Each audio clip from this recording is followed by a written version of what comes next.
Kind request to take your seats. Coffee is not going anywhere.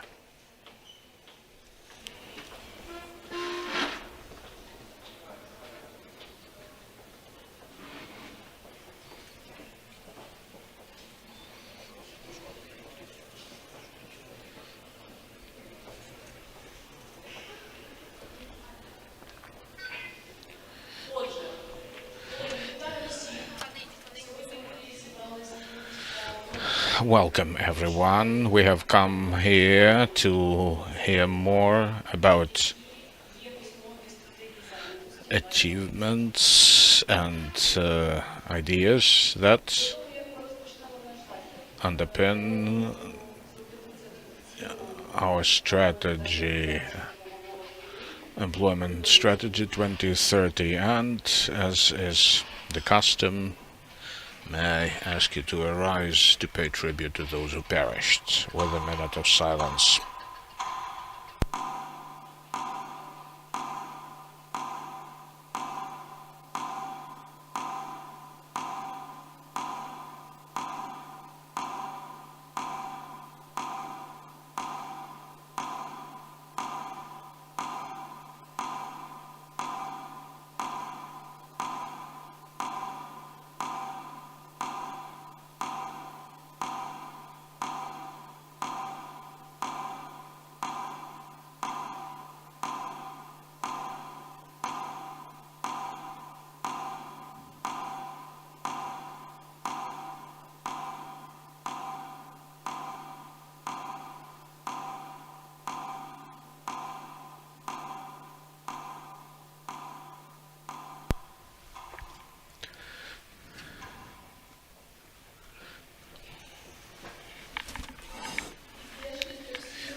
We are forever thankful to those who made it possible for us to meet us here.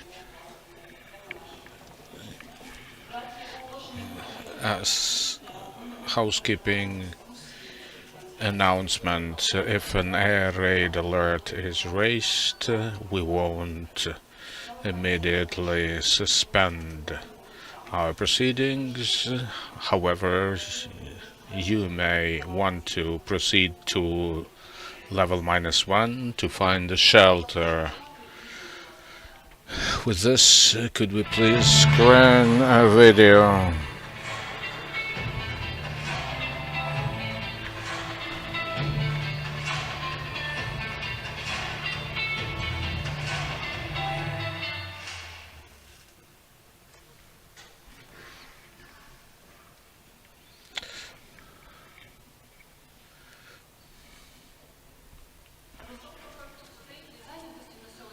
The development of the employment strategy 2030 is carried out by the ministry with support of Germany government, GIZ, within the framework of a joint program to support employment of returnees, IDPs, and hosting communities in Ukraine. This is a very important piece of information that will probably tell you more about the number of people who were involved in this in developing this strategy. The strategy is yet to be approved. We are waiting for EC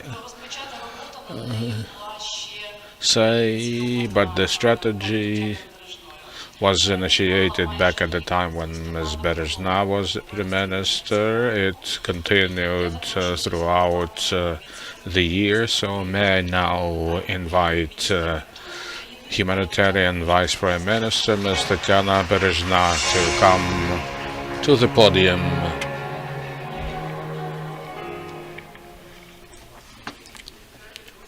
Dear friends, dear ladies and gentlemen, partners of Ukraine, it's my honor and pleasure to be here with you, and I am happy to see so many familiar faces who we of people who work together on very important affairs. I also welcome representatives of the expert community, businesses, international partners and organizations. It indeed was a very productive year. So today the strategy is finalized, and it is part of our Ukraine facility plan indicator. We know how important it is for us to adhere to our commitments assumed by Ukraine seeking membership in the European Union. On the other hand, the strategy is a framework that signifies a radical revision of the labor market. We know how many people were displaced. We know that our career guidance structures were not always effective, and we know how retraining and upskilling means. So given the times, the economic challenges, the development of the employment strategy is an important step forward. Based on my personal reminiscences, emotions, etc., I can say that the strategy in review was born out of an open dialogue discussion between people who have unique experiences related to the labor market. It involved strategy sessions, discussions, some of which started back at the time when the Rome Recovery Conference was being held.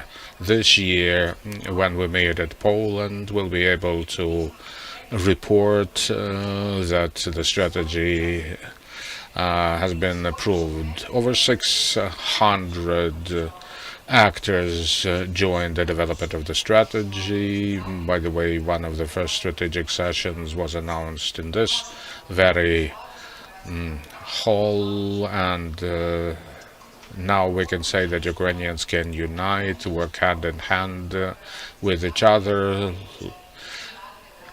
Less than half a year from that time, we are here to present you the final draft strategy.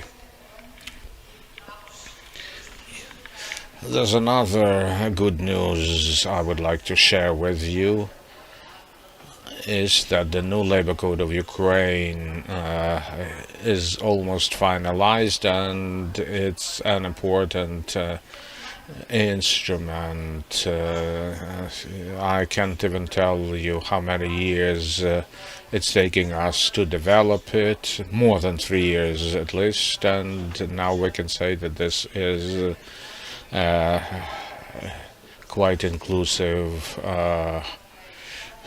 document that's accommodated the concerns of our partners, our international friends. So the labor code is about to be submitted to the Cabinet of Ministers for it to take review of it and then insert it on the parliamentary agenda. Labor code is inter alia a transparent minimum wage mechanism. We understand that Ukrainians need to be able to make decent living. We also understand that post-COVID people should be able to find best way of engagement with the labor market. Labor code sets forth the duties and obligations of employers and employees, and the code is very important for the implementation of Aubrey platform, the e-platform that will help further digitalize processes in the labor market. We'll be talking Aubrey on many occasions, I expect, but I will now say that this is a unique platform. Probably as many as 2 million people will be involved in the labor market thanks to this platform. So once again, I would like to appreciate contribution of those who were involved in the development of the employment strategy and the new draft of the labor code, and I call upon you to be as active in advocating for these instruments. You understand that adoption is a complicated process, so I hope that members of the Ukrainian Parliament will help us adopt them in little time. And most important, we have to learn thinking globally so that people in Ukraine can feel the change. Ukraine will become stronger, and the jobs provided to Ukrainians characterized by greater respect for their dignity. Thank you, Tatiana. Thank you. Thank you, Tatiana. I think the tone of this discussion will depend on this key and how many people we can onboard to participate in this Deputy Minister of Economy, Marina Marchak. Ladies and gentlemen.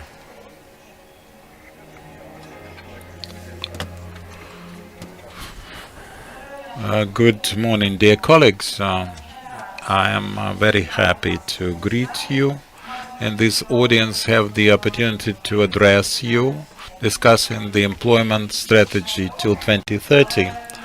But in fact, this is not just a policy paper. This is a vision, a systemic, holistic vision of how we can bridge many gaps and deal with many problems of our labor market and design not just an economy but a labor market that will be as comfortable as possible for every Ukrainian and also satisfy the needs of our employers, like Tatiana mentioned before me.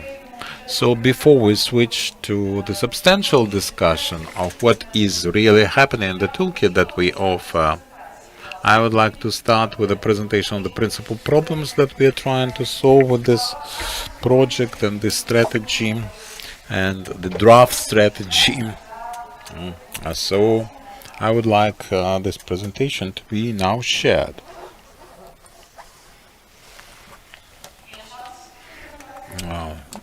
What are the chances of it being visible? Oh, these. Thank you. Well,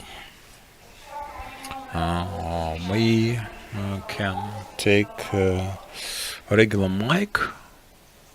Maybe I can have a roaming mic for this presentation to be able to observe the screen and follow the slides.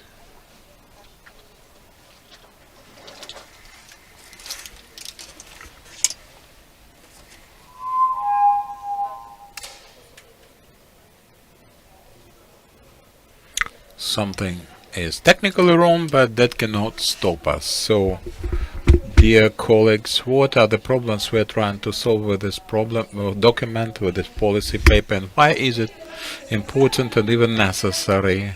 This strategy is the official indicator for Ukraine's facility, obligation and commitment on the Ukraine facility, but this also stems from the problems that we're trying to solve. Because we have many critical challenges identified both in the policy paper and visible in our present situation. The labor deficit, shadow employment, low productivity, mass migration. These are the challenges that we can see today, and they negatively influence the quality of life for our citizenship and become economic phenomena leading to the brain drain, and for the remaining part of the population this is an obstacle preventing them from self-fulfillment and proper employment. So this is about the number of able-bodied employed people. Before the full-scale invasion, the number was about 42 million people, and after the full-scale invasion, about 35 million remained as of July 2024, and if we remove the temporarily occupied territories, the statistics becomes even worse, 31 million people approximately. Another big factor or problem in the labor market is this high level of unemployment. In 2025, it constituted about 11.3%. Under IOM methodology, this is much less than what we had at the beginning of the invasion. But let me draw attention to us discussing the official rate only. And the number of people, the share of people unemployed, able-bodied population is much lower. It's considerably lower, for 15 and high. It's 27, almost 27 million people, out of which 13.4 are employed. But very important footnote: those are employed according to the Institute of Demographics, according to the pension fund. We have a bit more than 10.3 million paying taxes and properly employed. So only 900, a bit less than 1 million people are in search of work. So we're missing some part. This considerable part of the people is economically inactive. And we're talking about 12.5 million people. Of course, not all of them are globally are totally unemployed. They are retirees. They are people who mind their family members who need support and help.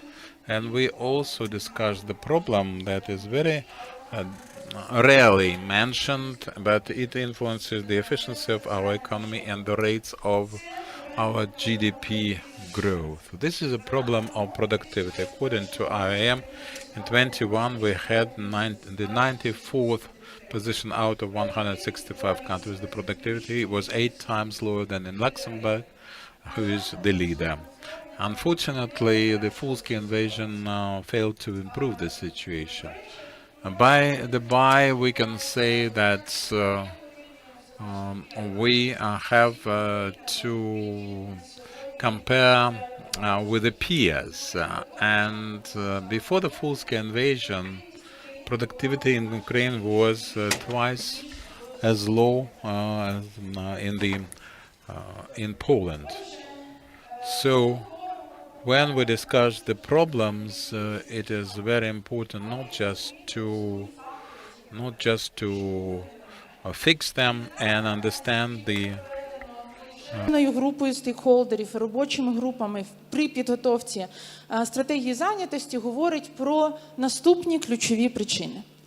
По-перше, на жаль, ще й досі після більше ніж 30 Firstly, for more than 30 years of our independence, after the more than 30 years, we failed to analyze the needs of the labor market, and we cannot model for and adjust to such needs. And this system of forecast, there's this considerable portion of our youth who graduate failing to find any employment because their skills are not in demand.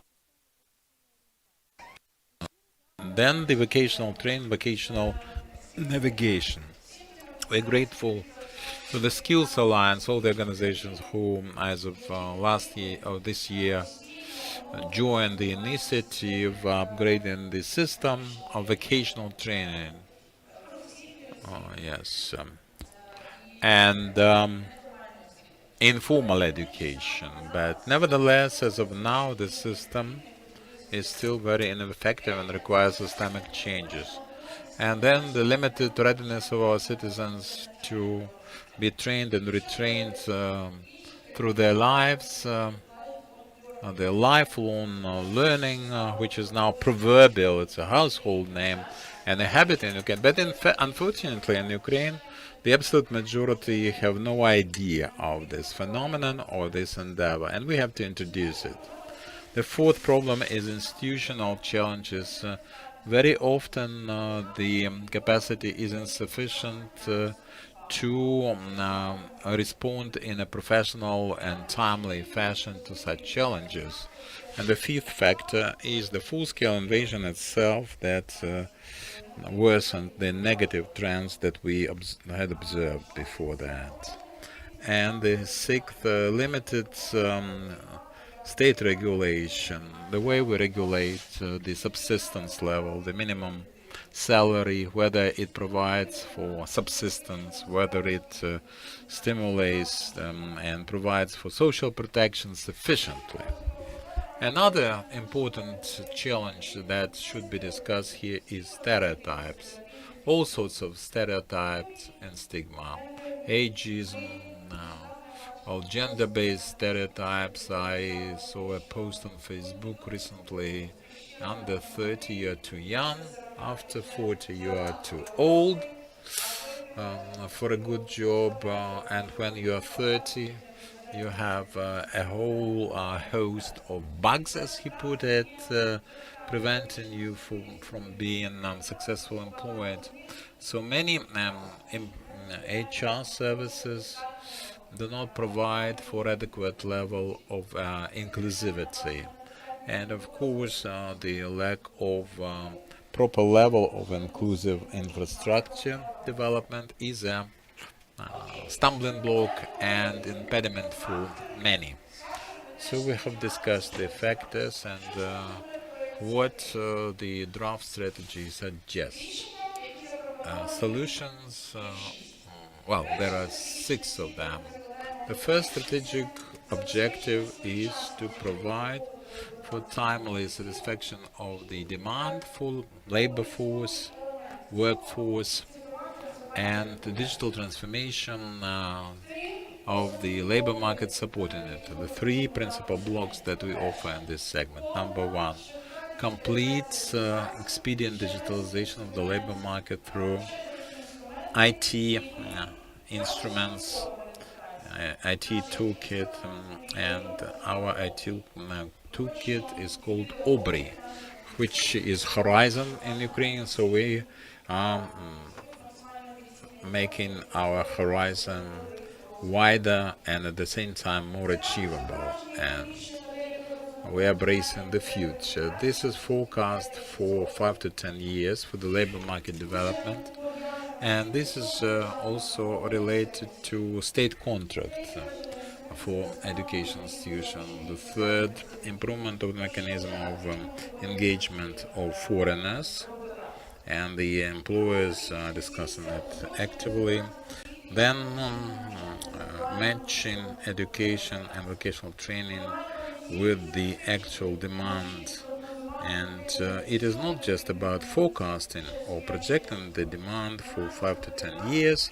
We have to make the system of professional education at a higher level, well, to be customized in such a way that they meet the actual needs.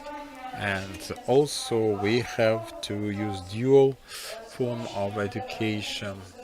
The internship should be made easier for any young person, not so young person, wishing and willing to try one's hand in a new profession can be accepted by a company that interests them. Lifelong learning is one of the basic elements and instruments of increasing the productivity of labor, and also the state contract for training and projecting the needs of labor markets in labor. And this is career consulting and vocational navigation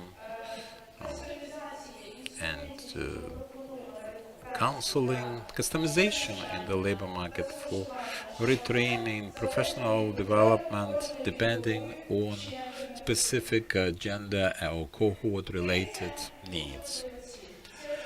The third goal is social and economic inclusion and remove all the barriers in employment, legislative barriers, stereotypes I was referring to, infrastructural impediments that prevent people using a wheelchair, for example, from coming to one's workstation, which is not at home, and we have to increase the opportunities for our citizens in their job seeking. And the fourth goal or objective is incentivizing the proper legal employment, legitimate employment, and the payroll. High salaries and wages can attract people, retaining them in Ukraine and providing for their comeback, for their return. And this is all closely interrelated, intertwined. So one of the elements is regulating the way in which we identify the subsistence level, salary, and gradual but steady increase of the payroll fund in our country. And for that, we offer a specific toolkit based on the European experience, legalization in the sectors with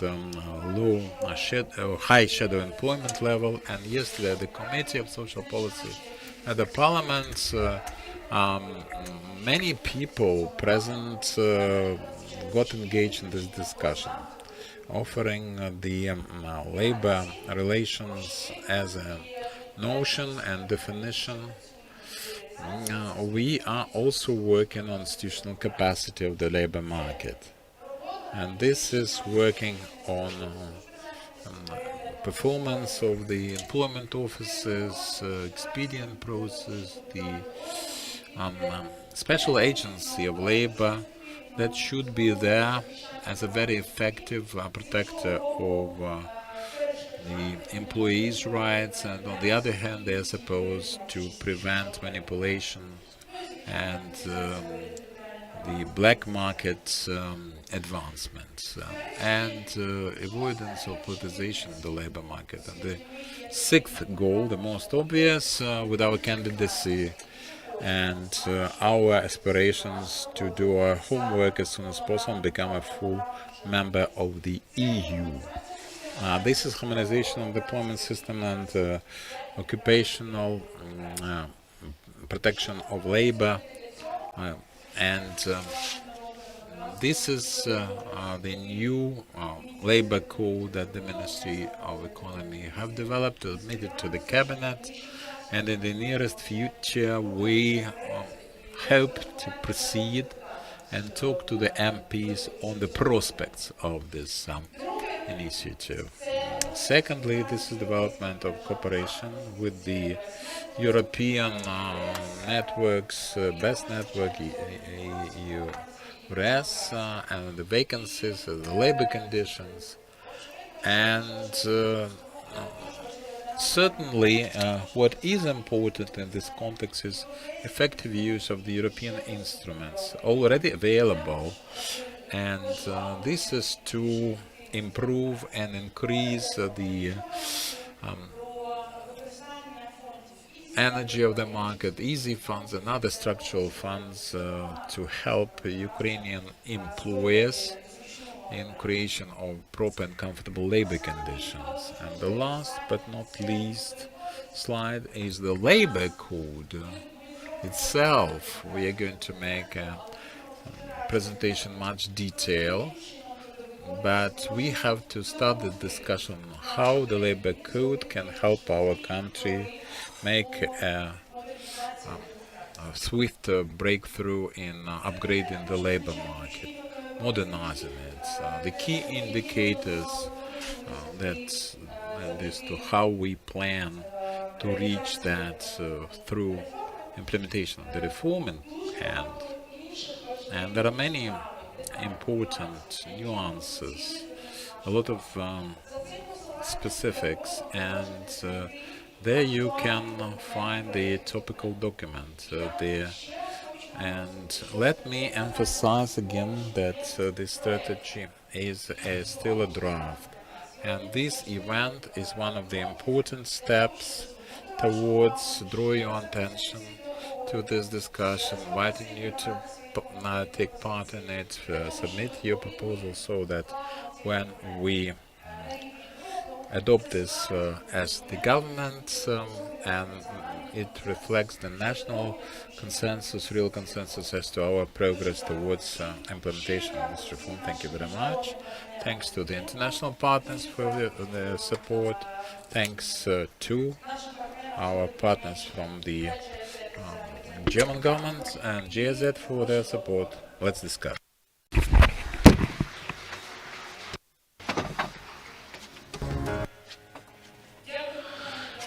Thank you, Darina. Thank you for a very informative presentation. We will not now look at all the figures. They're subject to our further discussions. Now I would like to ask to come to the floor Employment Minister of Denmark, Corin Beck.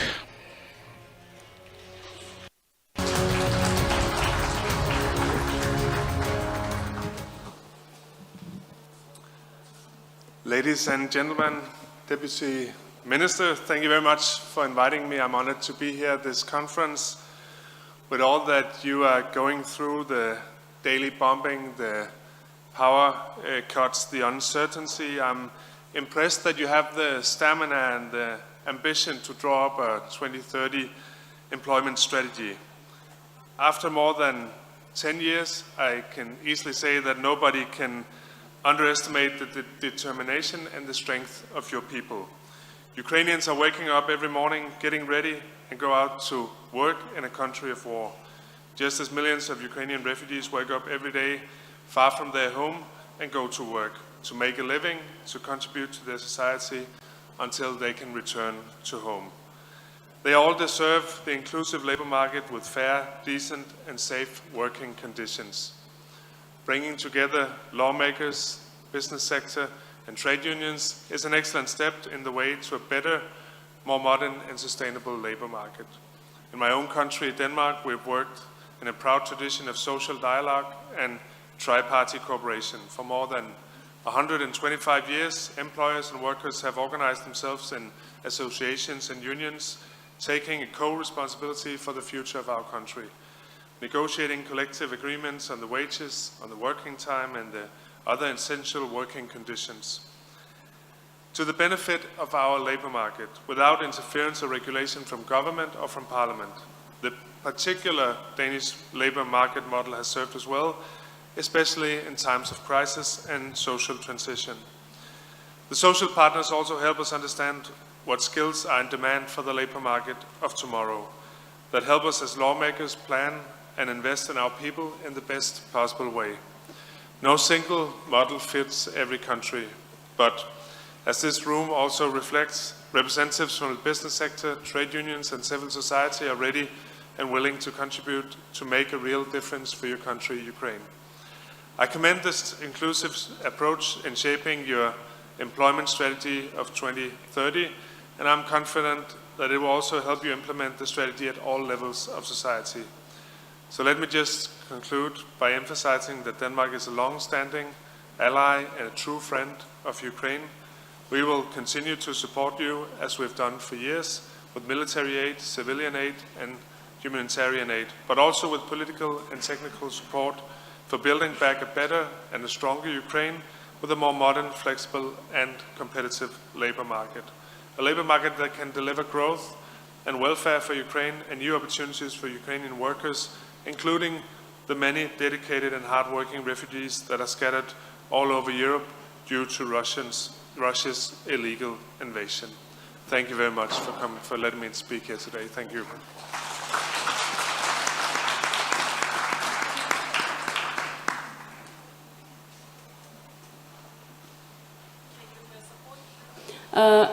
Thank you for your support. Thank you for your... Красно дякую вам за вашу підтримку, за вашу промову. Now I would like to ask Deputy Ambassador of Germany, Mr. Rush, to come to the forefront. Yeah, dear Deputy Minister Merczak, dear Minister Beck, Excellencies, ladies and gentlemen, I'm pleased to speak here today at a moment that is so important for Ukraine, for its ongoing recovery and reform efforts.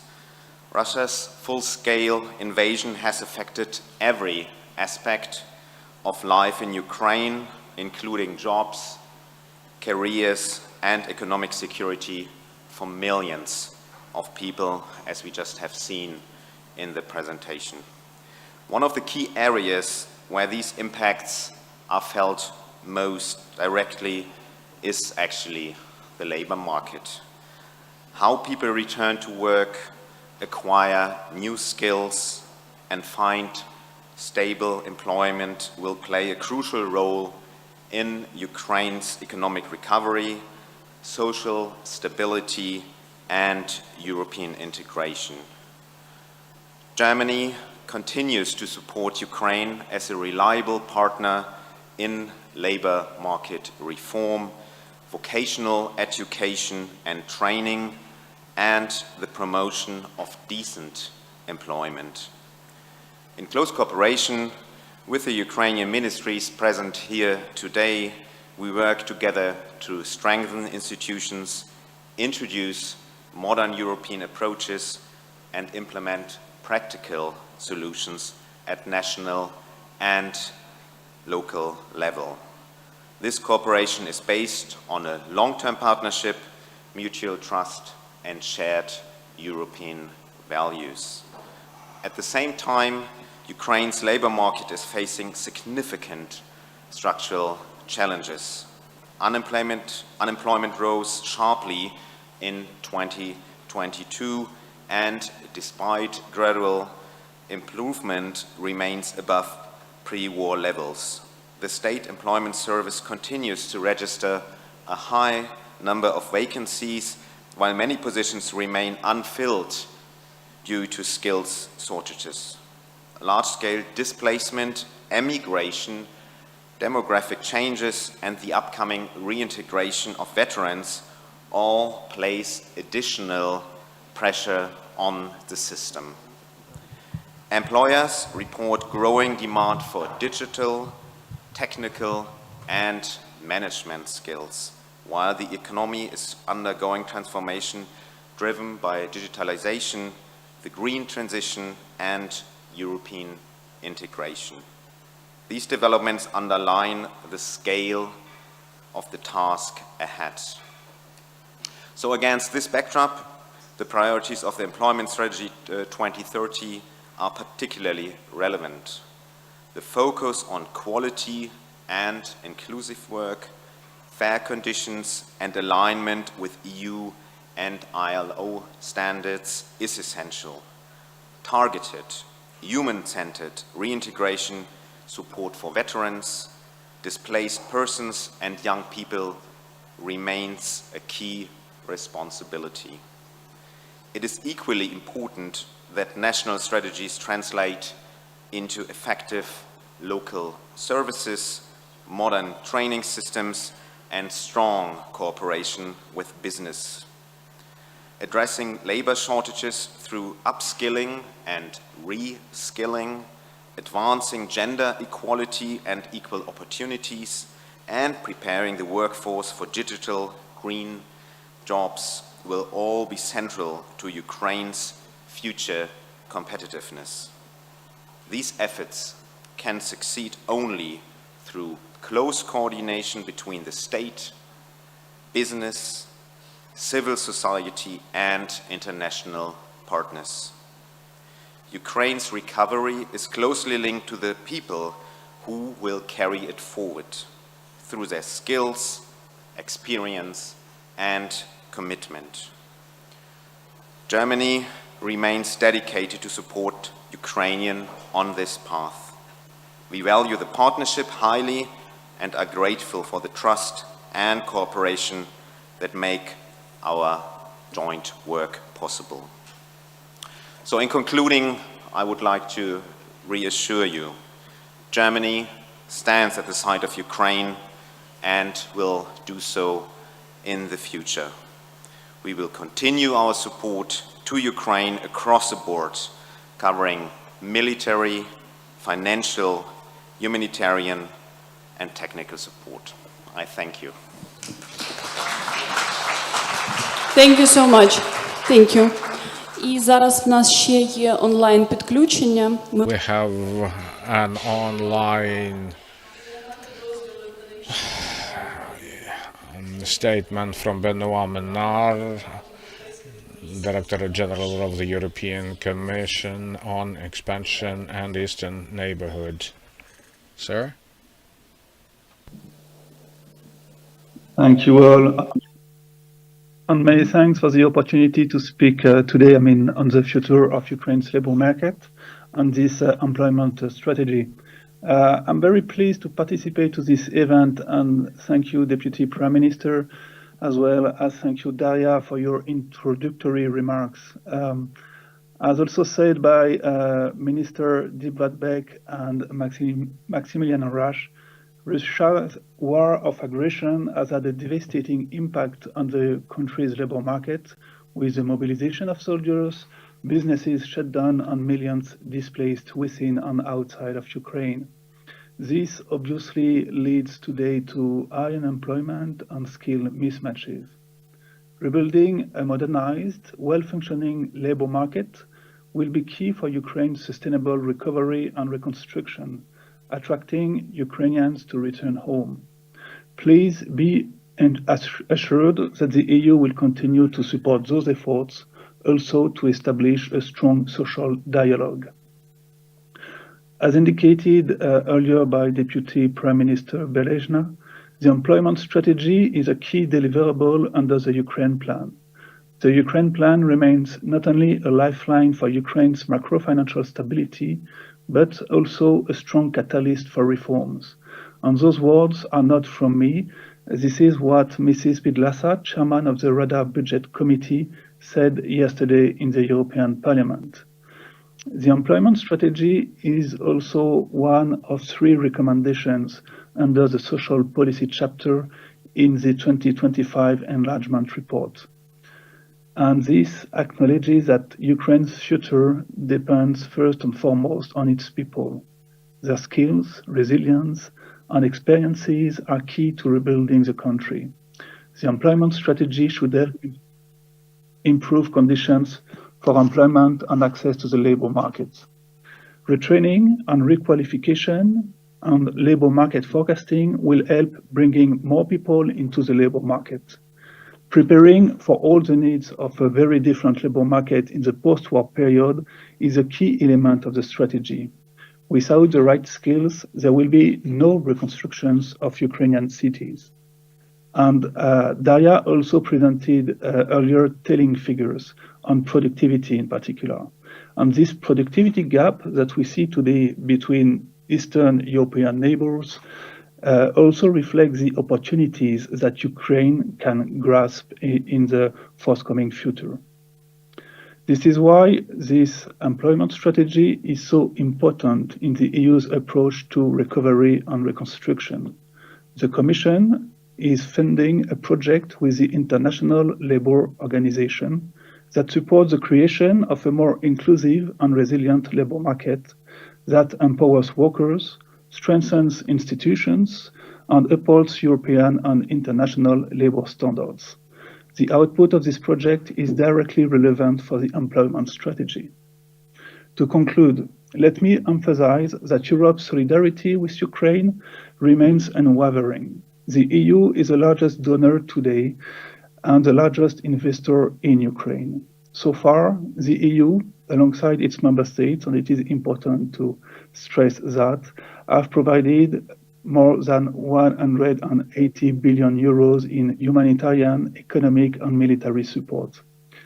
Let me stress that when it comes to overall support to Ukraine, some member states are particularly involved. And I have to say, also in the presence of Minister and Maximilian Rasch, that Germany and Denmark stand out as frontrunners in that regard, and I want to thank them for their support and their cooperation with us. A sizable of the EU support is invested into people and into their daily needs. We will continue with this approach as the future of Ukraine depends on its people and the capacity to realize their talent. And on those words, I wish you a good discussion. Thank you. Thank you so much. Колеги, ми переходимо. Well, now, ladies and gentlemen, we will start our panel discussion to look at the data that Darina presented before. In the meantime, let me say that in the panel discussion, Labor Market 23, employment skills and HR solutions, we'll be talking about facing the challenges present in the labor market, and the panelists are Helena Zatyakova, member of the Ukrainian Parliament, head of the Parliamentary Committee on Social Policy and Protection of Veterans' Rights. Also, Yulia Zhovtyak, head of the Ukrainian Employment Service, Mr. Shubin, Executive Secretary, Federation of the Transportation Industry Trade Union, Mr. Naumov, Chairman of the Board, Oshad Bank of Ukraine, Daria Kukurika, Executive Director, the League of the Strong, Yevgenia Kuzminska, OKO, HR Director.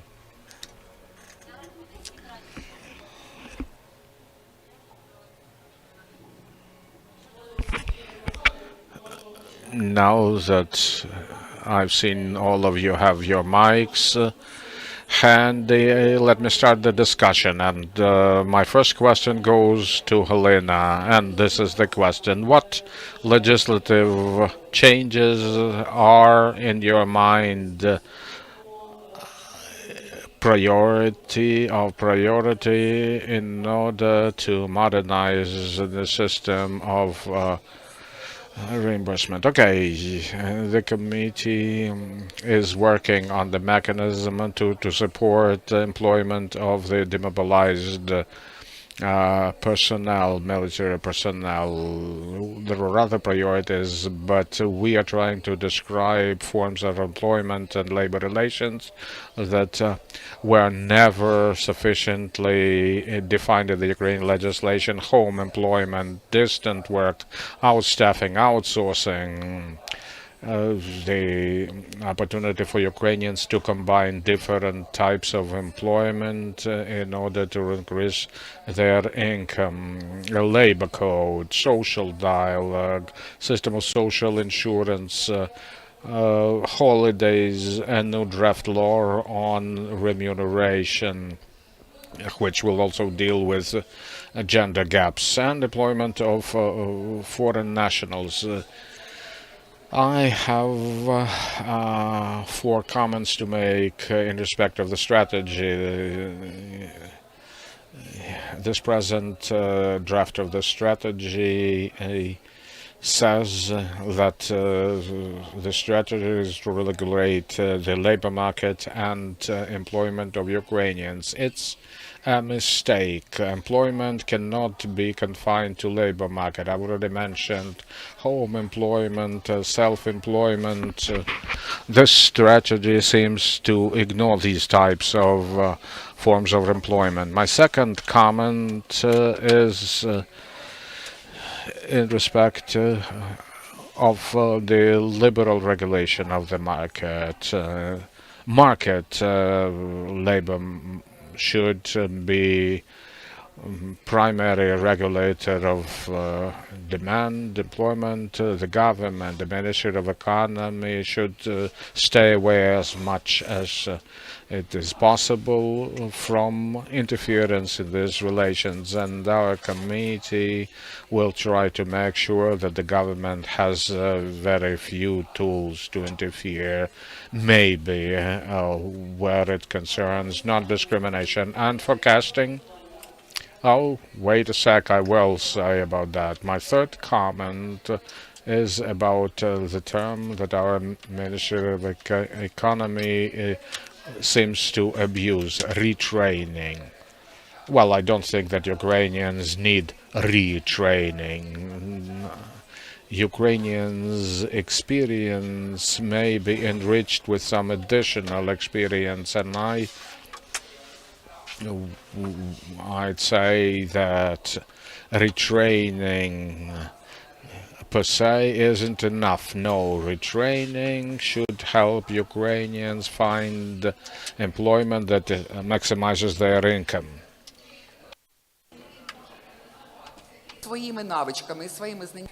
Looking for a job and self-fulfillment should be matched. We cannot see that in the strategy yet.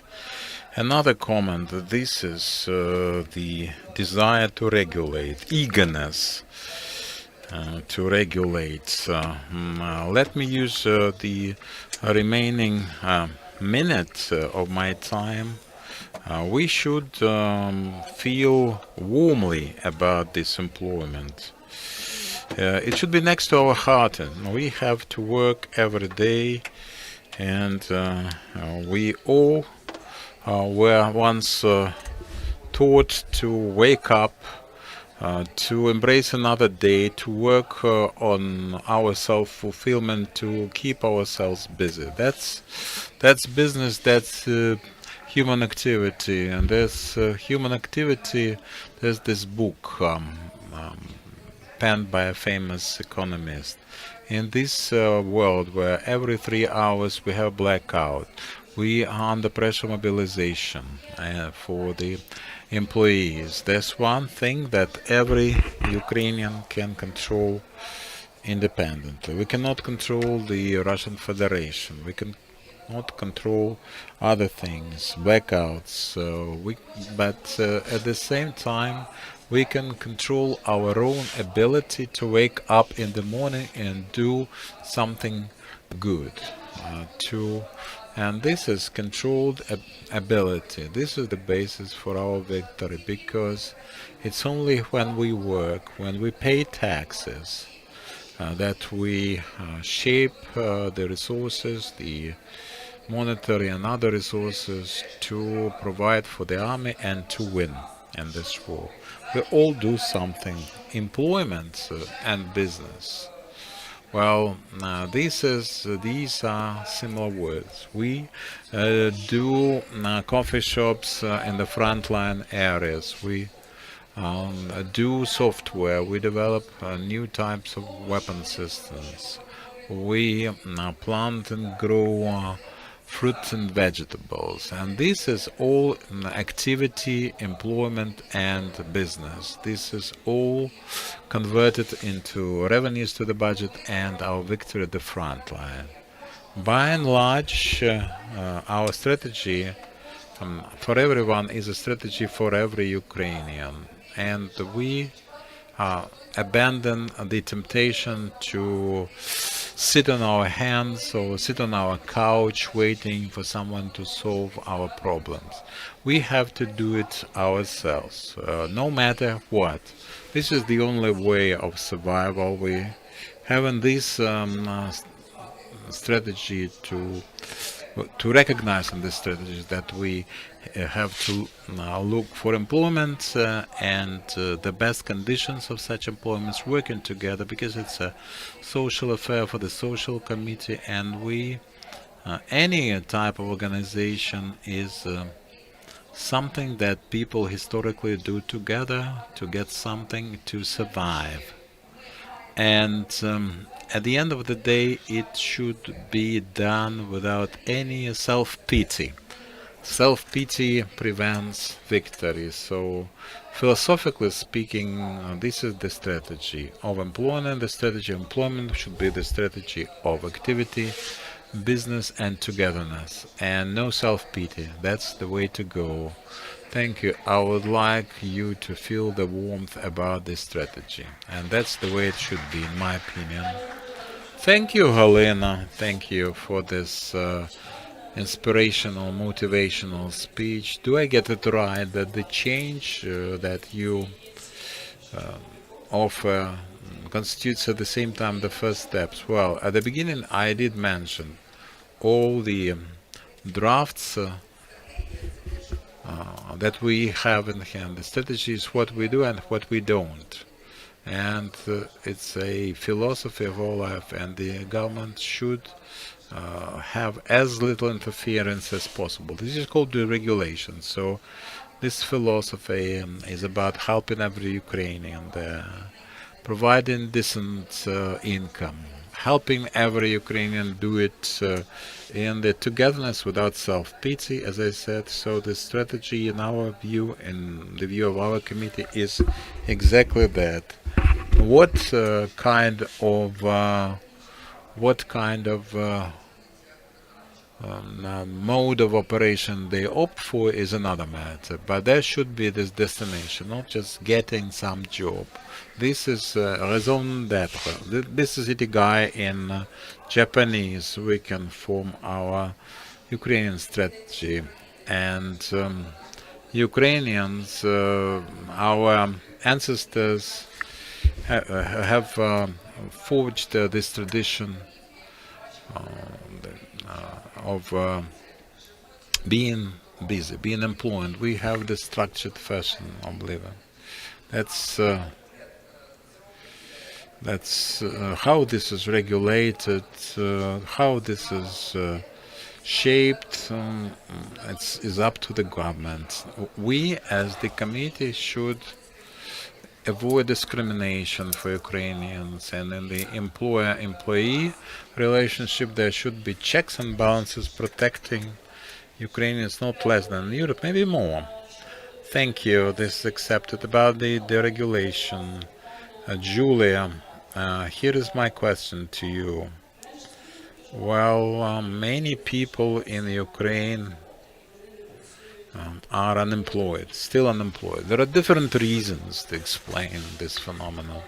For a long time, perhaps this is a conscious position, but this is a challenge in its own right for the employment service, state employment service, employment bureau. How can we engage those people, onboard those people, and what are you doing, the service you represent?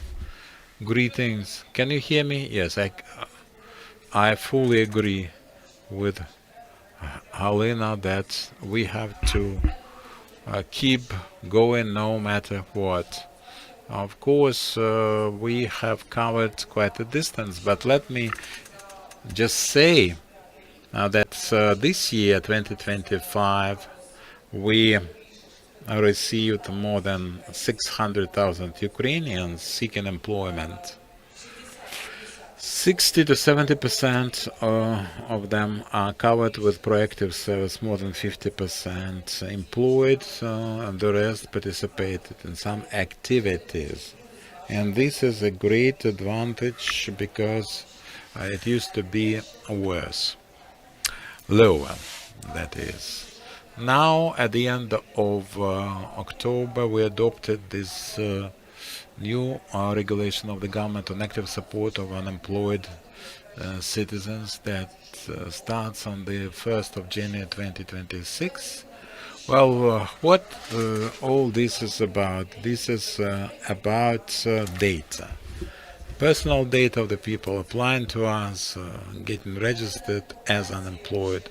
But in the labor market, there are still many people who are employed, doing precarious jobs, shadow jobs, cash and envelope jobs, and this resolution is about more proactive participation in our citizens' lives. And regardless of communication and dissemination of our services, not everyone is eager to approach us. Or perhaps they don't believe that we cannot help them, or don't know. There are different reasons. All sorts of reasons. We, of course, are working on this also, but when this resolution is a fact, so we'll have this information, we'll exchange with the register, the pension fund, and if people get released or dismissed and within 60 days they do not propose themselves to the labor market, there will be this red flag, and we would approach them through push messages offering this contact, not just for employment, professional development, self-fulfillment, spin-offs, startups, and this is perhaps something that promises a great effect. By the end of 2026, we might see this effect of the resolution. That is another thing that has been adopted. This is about the grants for professional development, and that will start from the 1st of March 2026.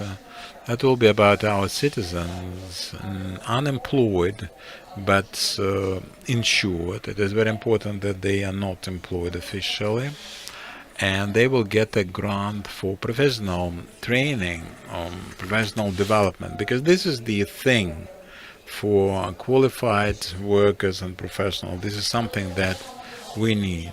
We have already experienced that. We used to have it, but now it's different.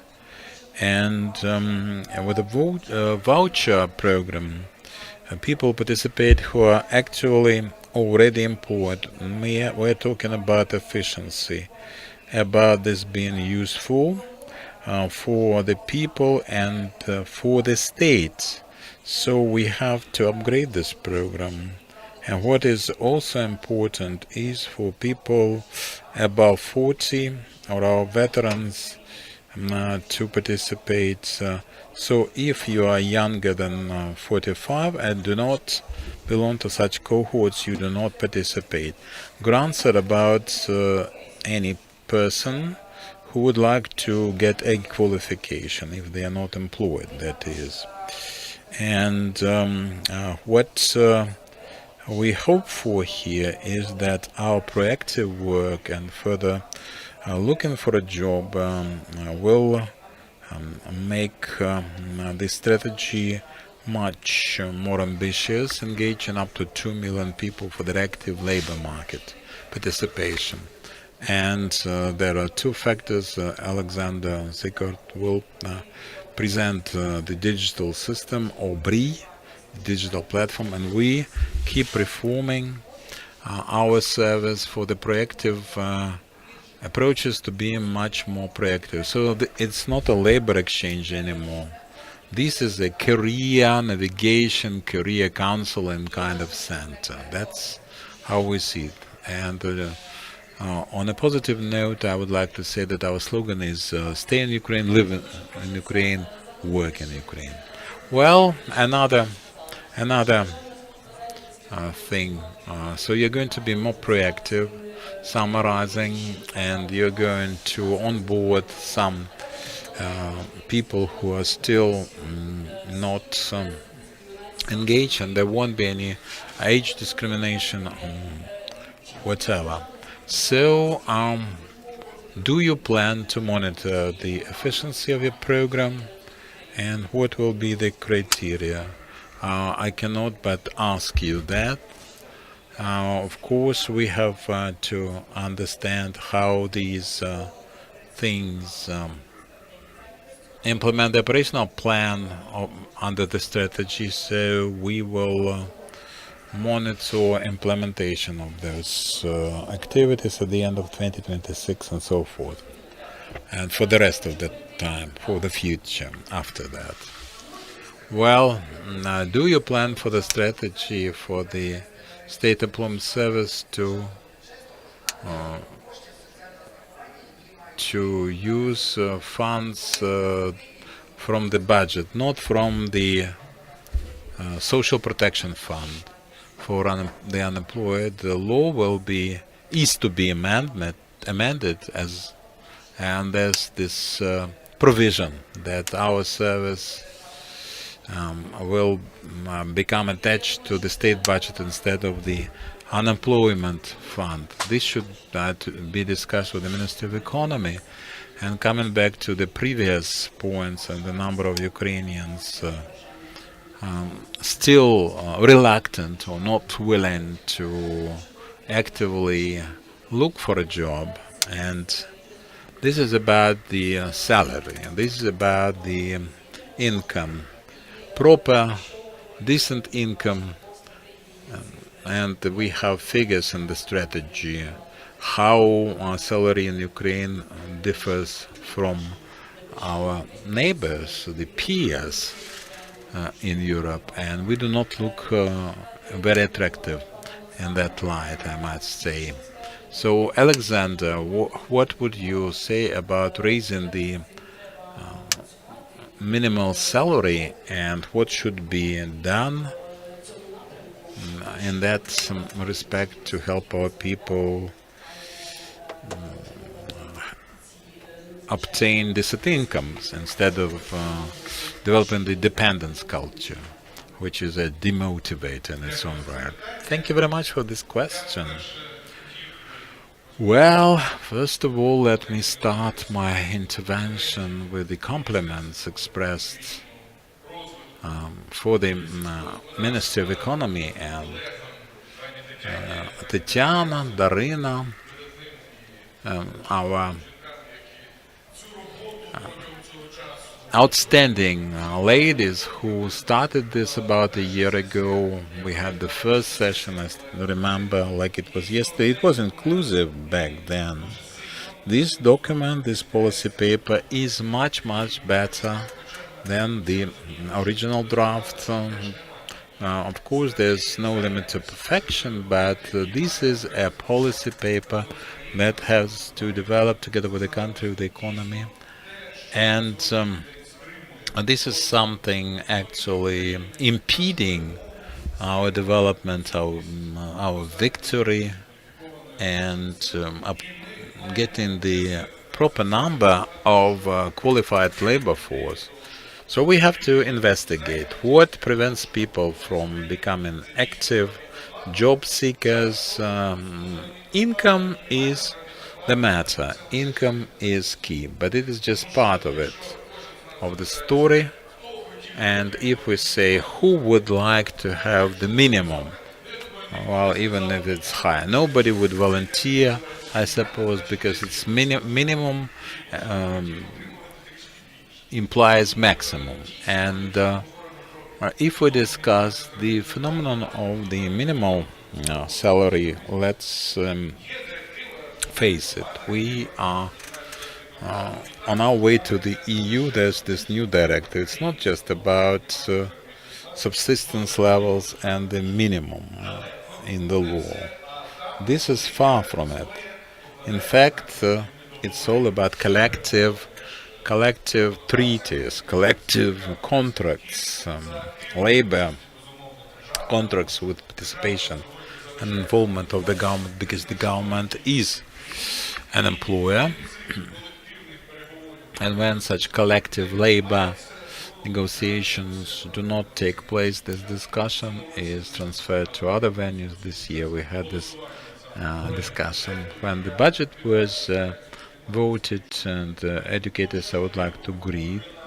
We have started this advancement towards implementation of the law adopted through the social dialogue at some point, and let's hope that this will be accomplished subsequently in the following years. But there's a big sector of those who work for private employers, and those private employers have to contribute to the negotiations, setting not the minimum, the subsistence minimum, but something that can really attract the takers. And we discuss this now, and we are supplying weapons to the front line and transporting the wounded to the hospitals, the products manufactured for processing the final products. So it's 400 euros for transportation. If we take the EU colleague who will in a year have, will have to set the equal footing, the knowledge of the language, the Poles can get 3 times or 4 times more for the shipment services. I'm talking about the driver of the locomotive. How can we prove to the driver of locomotives that he has to work in the Ukrainian market? Well, for the Ukrainian railway, I think it's a challenging task, and we have different productivity. Yes, it is different indeed, but it's not the story about willingness to operate a shovel or something.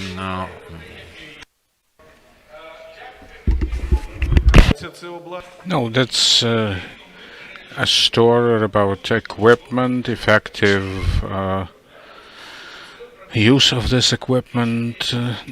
In other words, they're managerial decisions that have to be taken jointly by employers and employees, and there is no other way but introduce social dialogue at the workplace. Otherwise, those who invest technologies and finances, and the other party contributing their labor, know when they, well, can work or rest, because life, if you ask me, is a balance between what you want to get and what you are ready to give. And last but not least, effectiveness and success of the strategy seriously depends on the general approach to to legislative work. For instance, income policies of the working population. Do we think that 8 or 9,000 paying 1,500 in taxes is fine? If you or uses this income to finance some administrative procedures or insurance paid from 300 to 400,000 get retirement plans much higher than all the sum of all their insurances paid, 300% and on 0.3%.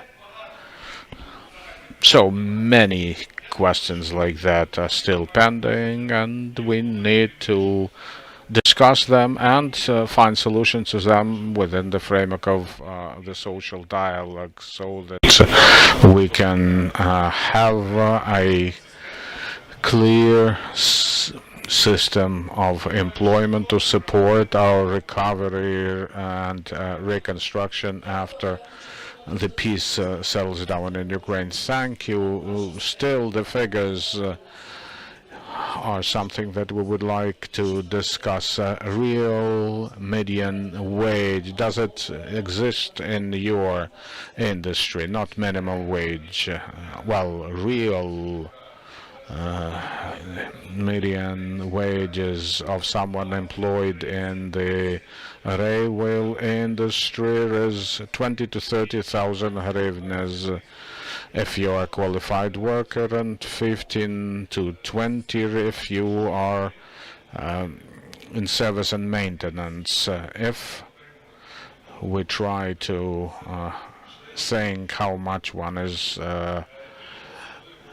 expected to get in order to provide for himself, for his family, and have a desire to upskill, it's very low. It's or aviation industry. Our former employers are now working to support our military aircraft or highway transportation. All those figures are much lower than what you might otherwise get working in similar positions in Eastern Europe. So we are now discussing the most painful thing, what has to be done, what the employment service has to do, so that Ukrainians call it when they want to find new employment or upskill. What do we do with minimum wage or median wage, which is still very low? So I have a question to ask of Daria, who is executive director of the League of the Strong. What do you think, Daria, we need to do to make the labor market comfortable for the persons with disabilities? What do employers have to do, the government in general?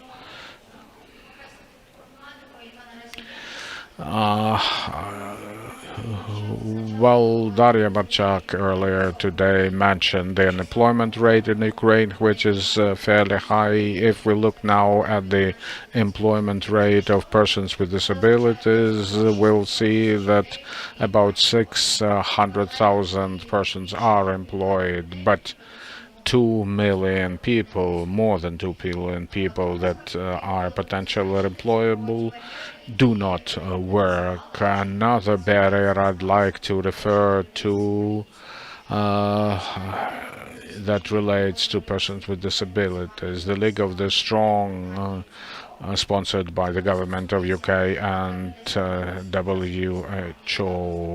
It looked at the needs of the persons with disabilities in gaining access to the labor market. We reached out to over 1,000 persons with disabilities and 600 different enterprises, SMEs, and large-scale enterprises. So we anchored the persons with disabilities. They responded that 42% of them find low wage as a barrier to employment. 40% said that the employers are wary of hiring persons with disabilities. Plus, a significant number of respondents referred to the transportation difficulties in commuting to work. Legal persons that we surveyed provided with the following answers. 23% complained that the government provides no incentives to employment. 22% had serious doubts with regard to the efficiency of employees with disabilities. 19% complained that it is too difficult to accommodate workplaces. The cardinal question is what can be done. 3 aspects. Central executive authorities are supposed to adopt the regulatory acts that would incentivize employers to hire persons with disabilities. Another dimension is, well, society. This society, persons with disabilities are largely invisible in our society, and we have to work with them so that their voice can be heard. Also, many people do not know how they should communicate with persons with disabilities. For instance, if a person with a disability seeks employment, they don't get one because they are afraid of difficulties at communicating with those people, plus barrier-free environments and lack of social services. Well, you must have been speaking about different barriers, both physical and psychological or mental, and the guidelines, are they supposed to be developed by all employers? No, I wouldn't call these guidelines as a regulation. But the State Employment Service could develop a capacity to help persons with disabilities adapt in their workplaces. I see that Julia is taking a note. I have a question. We have representatives of both public enterprises and private businesses. Following on Daria's report, can you describe any of the employment practices you have adopted in order to promote employment of persons with disabilities? Oh yes, we do. And let me submit that we haven't waited before any relevant instructions or guidelines be developed. We provide training to persons with disabilities. Over 17,000 of our employees on other side underwent training to upgrade their skills in communicating with persons with disabilities, so working on that. May I take a broader look, so to speak, at this problem and share my thoughts with regard to the strategy? And as I do that, I would like to highlight two more factors. When we speak about employment strategy, we should also take into account the pension reform. Why I suggest we do that? Even if we have high labor remuneration rates, wages, so to speak, and understand that retirement plans will be poorly related to these wages, we may then start thinking why we should seek employment, losing to our revenues to those retirement plans. And second, labor code and employers' rights under such new revised code. For instance, now when we see that a person who doesn't fit the bill cannot be easily dismissed, employers try to find other ways of employment, pay in order to make dismissal easier. Now, our bank, we, like I said, aren't waiting for the changes to arrive. We need skills in order to be effectively functioning. So when the full-scale invasion started, we didn't stop our operation. We continued, and we provided support to our employees, and we're increased year in and year out. We have been increasing pays by 10 to 15%, and we have annual about 800 vacancies that need to be filled. I looked at the so to speak, support notes to the conference and noticed that a significant number of persons with university level education are reluctant to find employment. Us, we are interested in hiring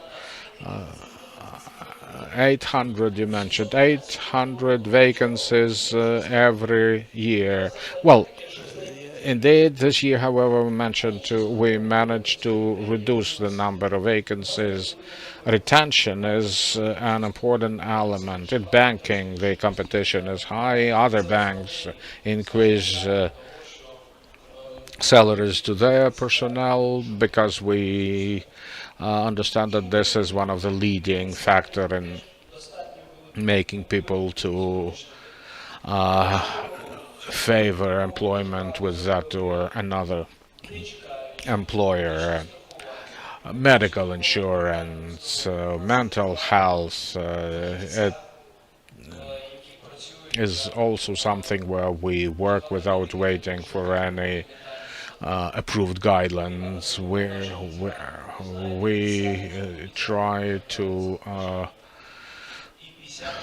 help war veterans resume their positions with us. However, 50% of persons affected by the war prefer to draw on benefits rather than get back to work. So we want to capitalize on younger generation. We created a program, MISTA. 60% of students who take internship with the bank then remain to work in the bank. By the way, it is widely believed that students have no experience. Wrong. Modern day students are different. You know, kids, Ukrainian kids learn to use their cell phones when they turn 3 or 4. Technologies change every day, so students come to us well prepared. Okay, they need to get some additional training, but they are ripe for that. And here is another issue. Too many universities won't allow students to find official employment. There's a lot of bureaucracy there too, so I think that students should be given an opportunity to have flexible hours so that they can find employment. We know that 90% of students work part-time, either unofficially manning positions in fraudulent call lines or something like that. Make it possible for students to find official part-time employment will help them get necessary training. And one other thing, banks play a significant role in employment as well.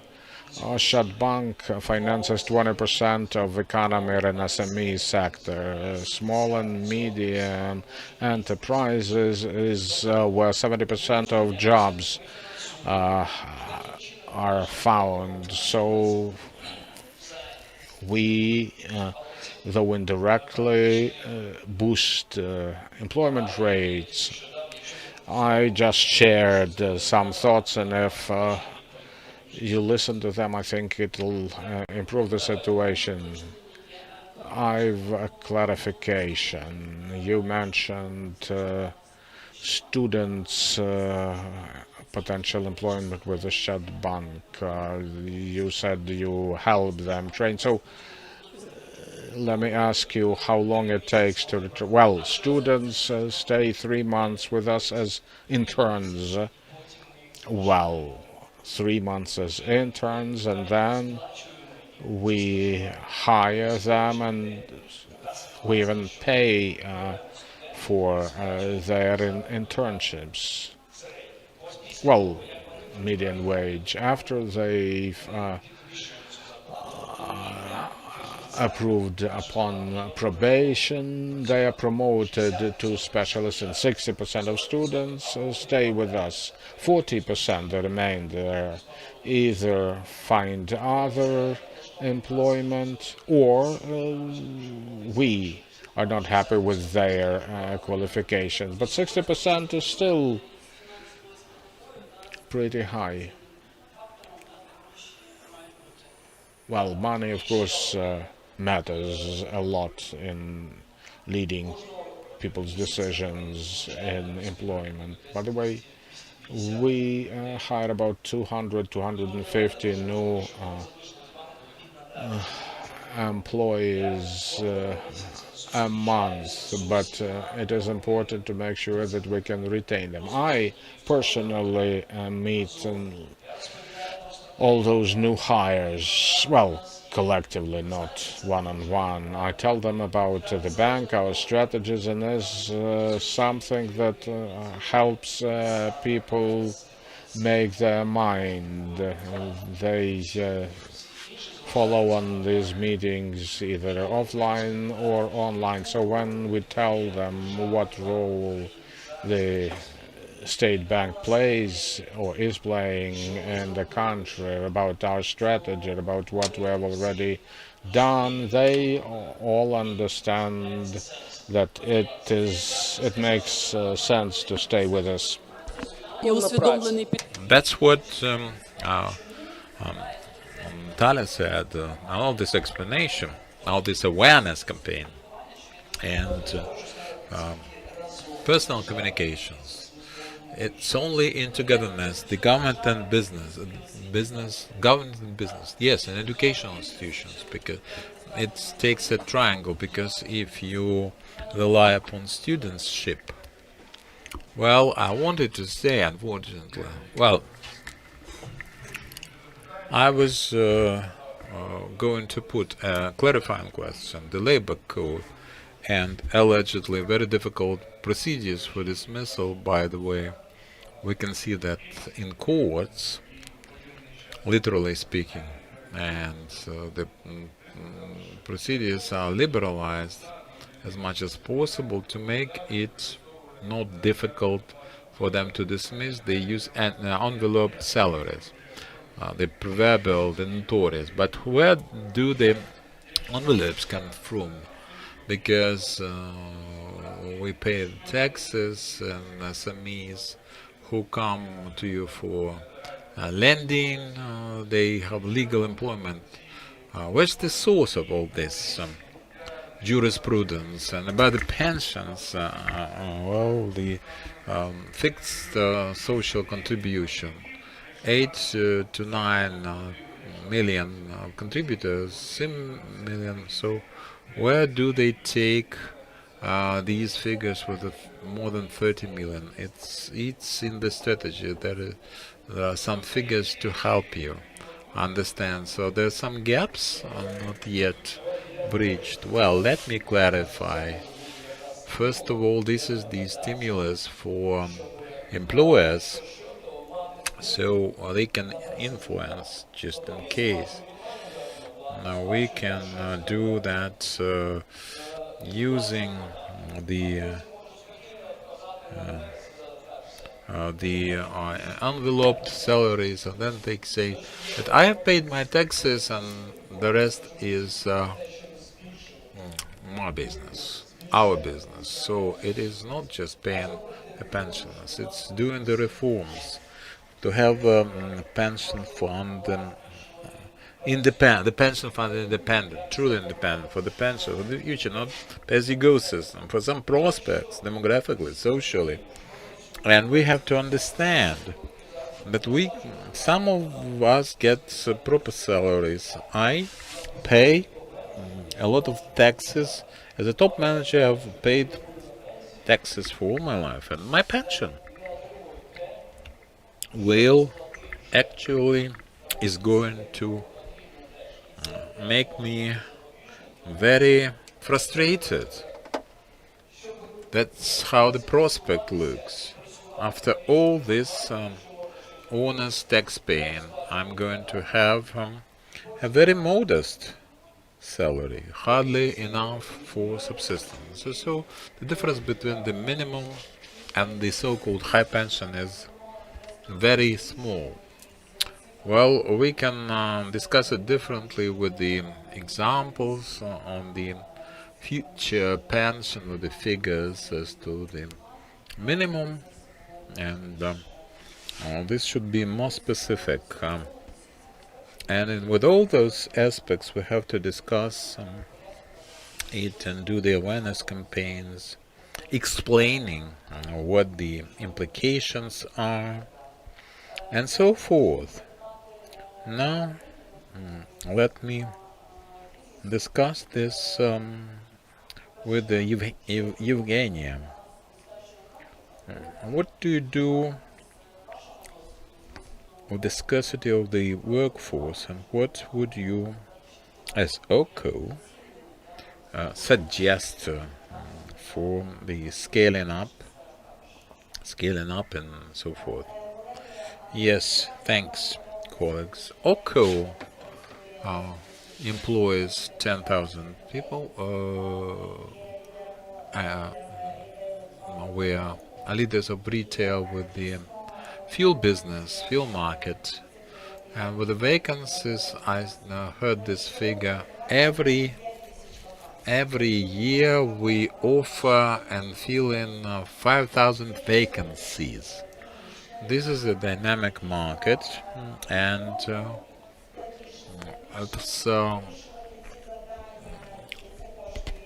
more and more difficult from year to year, because we have the job sites, and if I pay $1,000, let me surprise you, it's $19,000. That's the same package that I paid for 6 years ago. So you can calculate the resources, how expensive they get, and this is the monopoly we're talking. This is monopoly, but it's not like job site. Well, now about our practices. In my opinion, it can be useful for this state level as well. We always try to use some hypotheses, but then we proceed to base our judgment on the indicators. Every year we have polls among our associates or place about motivation, satisfaction, and the principal indicators that we have to keep our finger on continuously. Environment, leaders, salary. And when we process that menu, more than 9,000 comments, every single comment, we sit down and develop this map or this action plan based on those sensitive points. It's not our choice or HR department's choice, it's the real sensitive point. And this approach, it can be employed by the state, applied by the state as a correct technique for some categories where we have certain sensitive points, as I put it. And another thing that is low-hanging fruit, so to speak, the quick career start without experience. That's a program. You have a fortnight program for any person without any experience in providing services. We do that. It's step by step, it's hour by hour, it's leading someone through the 2 weeks, and at the end of this period they enter our processes and feel confident enough with the productivity and the fact that matches the salary, instead of wasting more than 3 months or spending. The training programs, Oko University, this is 24/7, anytime, from any device, mobile, computer, you can do the interactive course and understand what is topical, what is important. It's not just for the inner audience, you see. It's open, it's really open. We have the recruitment course, and this is a popular program, and behind the scenes of OCO, we call it. This is, in simple terms, our employers reporting or describing the nuts and bolts of the fuel market, how we ship, how we distribute, dispense, and it's not just about filling a car or doing the cash desk. Well, a job. This is 4,000 plus. There are other people, other jobs out of the general number. So we cooperate with students. We cooperate with secondary school, secondary education students. And now HRs are certified, and they use this technique for professional career counseling for insiders and outsiders, mind you. And we are open for cooperation, and we have worked with the employment center, Free People, and we invited EBRD, and they are also looking for the best ways to support the initiative.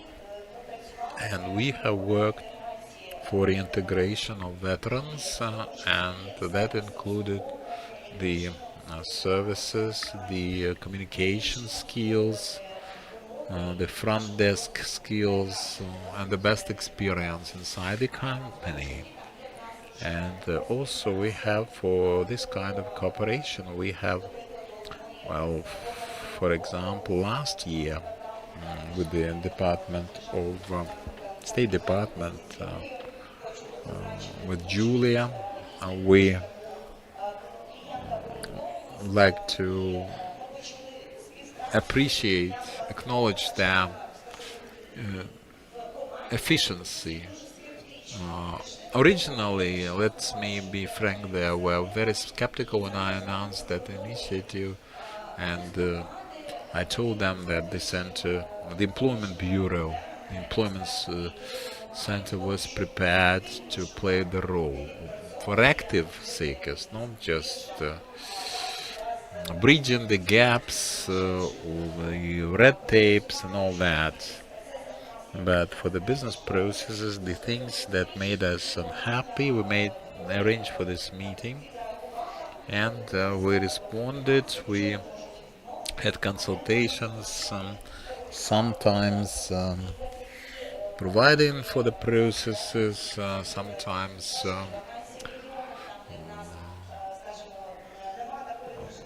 supporting them, because in the field it is not always the case that you can reach out easily. And during this year we had let's say 500 candidates coming from the employment center. This is 10%. This is a great boost, let's say.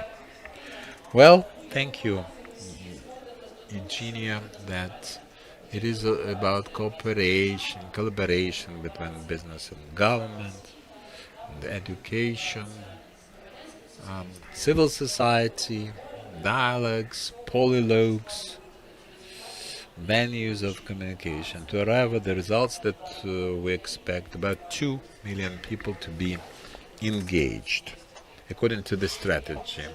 Thanks a lot, dear colleagues.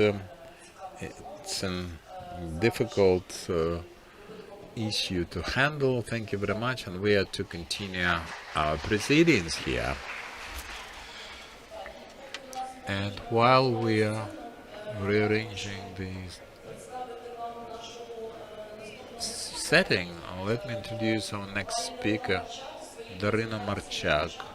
In her presentation at the beginning, she complimented and expressed appreciation of the OBRI platform. Now it's to be presented. This platform is our answer to one of the objectives of the strategy, namely timely satisfaction of demand coming from employers. If we are ready, we are ready. And I would like to invite Alexander Sibot, Deputy Minister of Economy, on digital development, digital transformation, and digitalization. Thanks. Good afternoon, dear colleagues. I would like to present OBRI.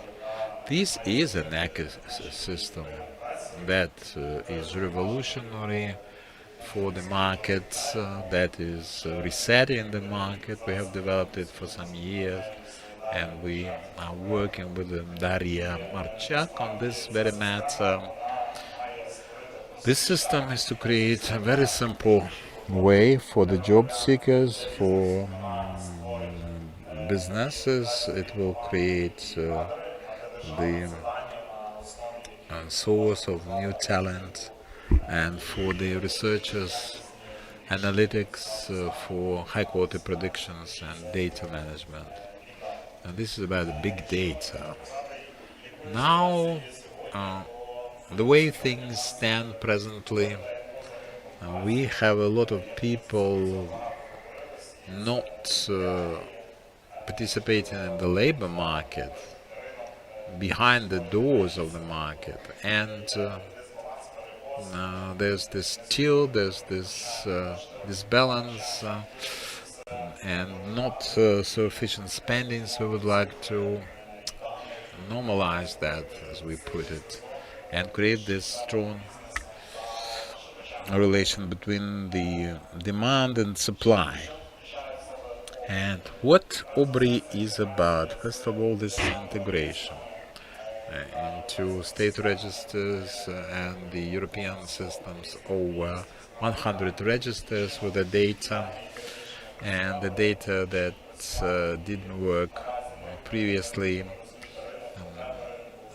hopefully will be activated. Now we'll equalize the situation, align this situation. This is about bridging the gaps, dealing with the disbalance, and switching to a new service model like it is done in modern businesses, state-of-the-art businesses from the managerial point of view. For job seekers, this is going to be the only digital or single digital stop, and for unemployment allowance, qualification, certification, skill and reskilling, and it will be easy to choose the best way to acquire new skills using the grants from the state with digital balance.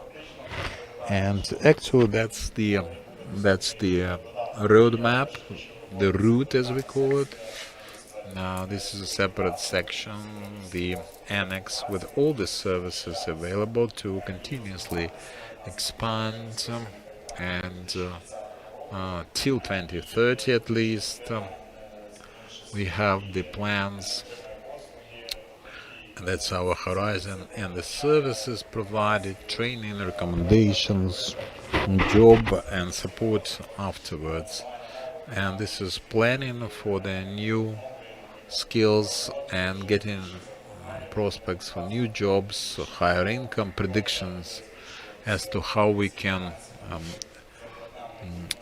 increase the chances, the salary of the future. AI is very influential in the labor market. People have to see that, and with the data they should understand what the future has in store for them and see the horizon of the opportunities. And I have mentioned that already. Aubrey is not way to set anything up or preset. This is the way to offer so that people can choose. Now, for businesses, there is a big part, and we will start this next year. We will have changes to our policies and employment policies and actually recruitment and dismissal and AI screening and the I can see the costing is thousands of dollars for the vacancies to be filled, and Aubrey is a good way to help with this and do it effectively.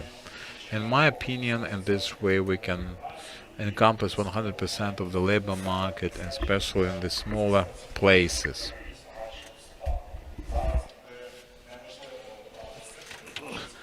Well, now digital can't go there. No job portal will sustain, so it's going to be a very convenient tool for businesses. And this is big data. The government knows that. That's where you can see all the analytics. You can better direct the money. You can expeditiously respond to any changes in the labor market. We are getting more resilient to any changes, and there are many in the future.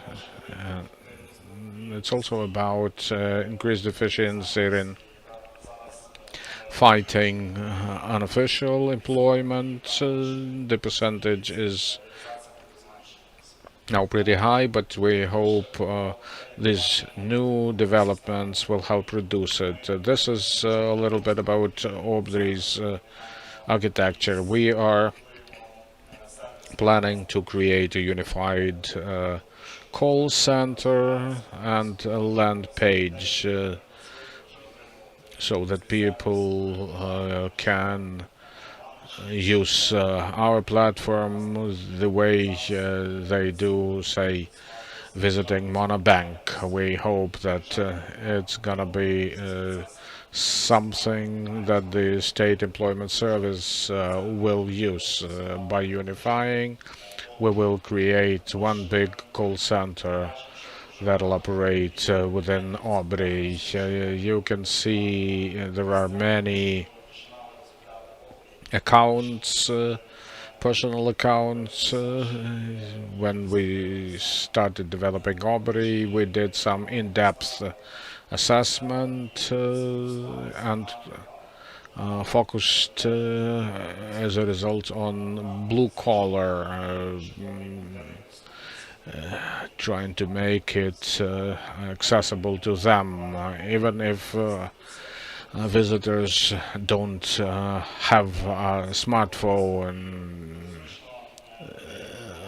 In parallel, visitors, users can find ways for upskilling and employment in the region.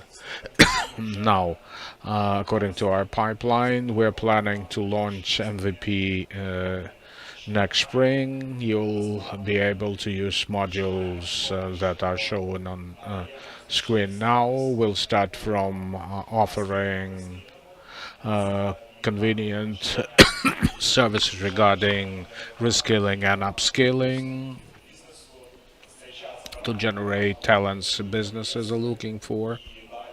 Same time, we'll be building up our registers in order to have a good match between different stakeholders, employers, supply data, and the job seekers ones. Also, we know, based on our research, we often train skills that businesses don't want. But everything is changing so fast with the arrival of AI, and I hope that we need to rely more on automation or agentics, so that we can generate talents for the employers in almost an automatic mode.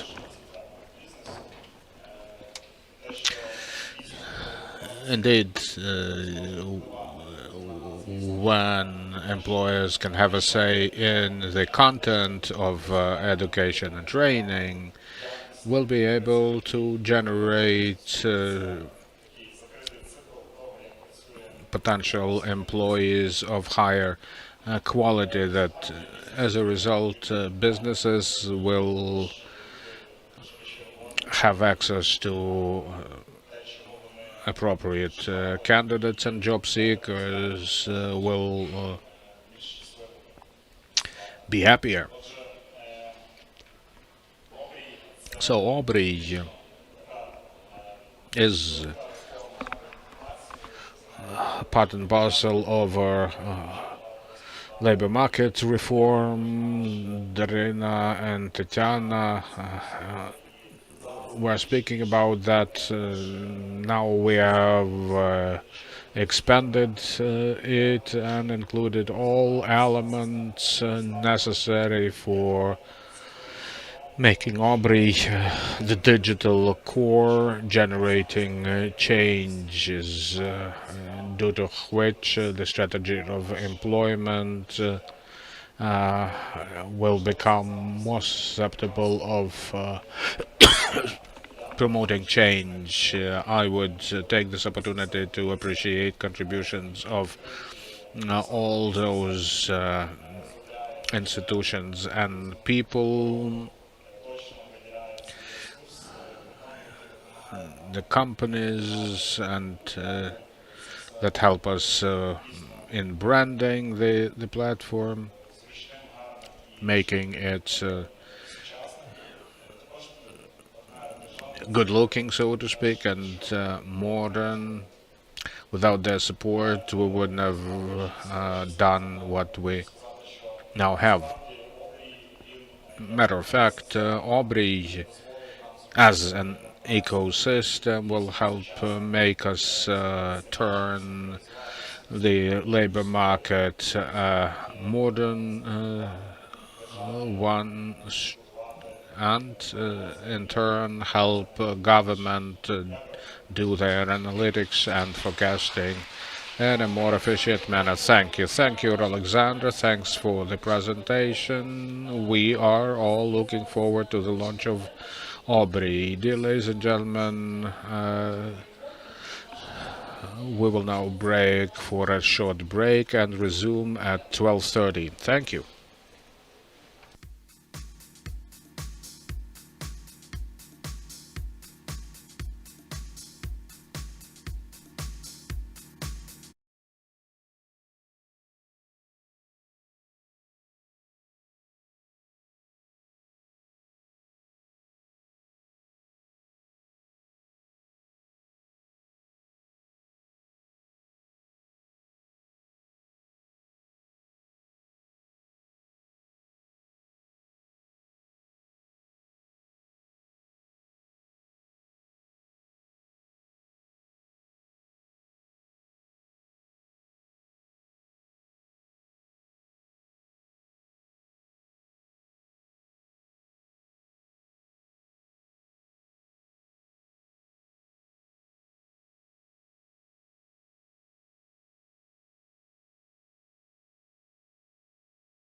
Будь ласка, доєднуйтесь до нас.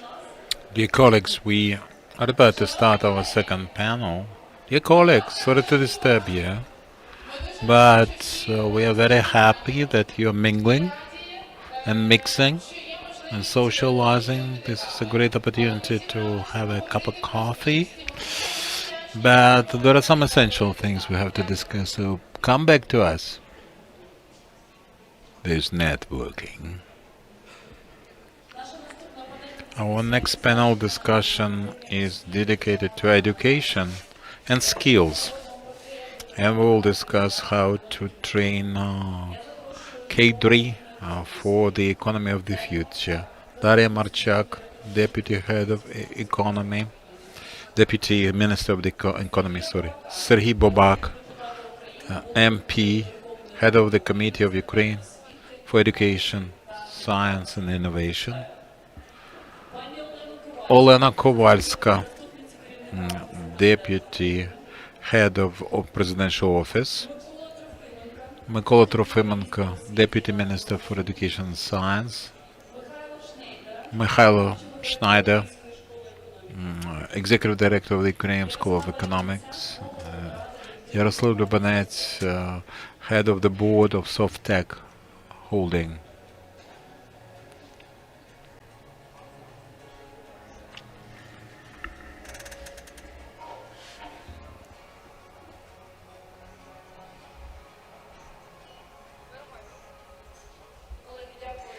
Dear colleagues, I would like to thank you for joining. Let's start with the question.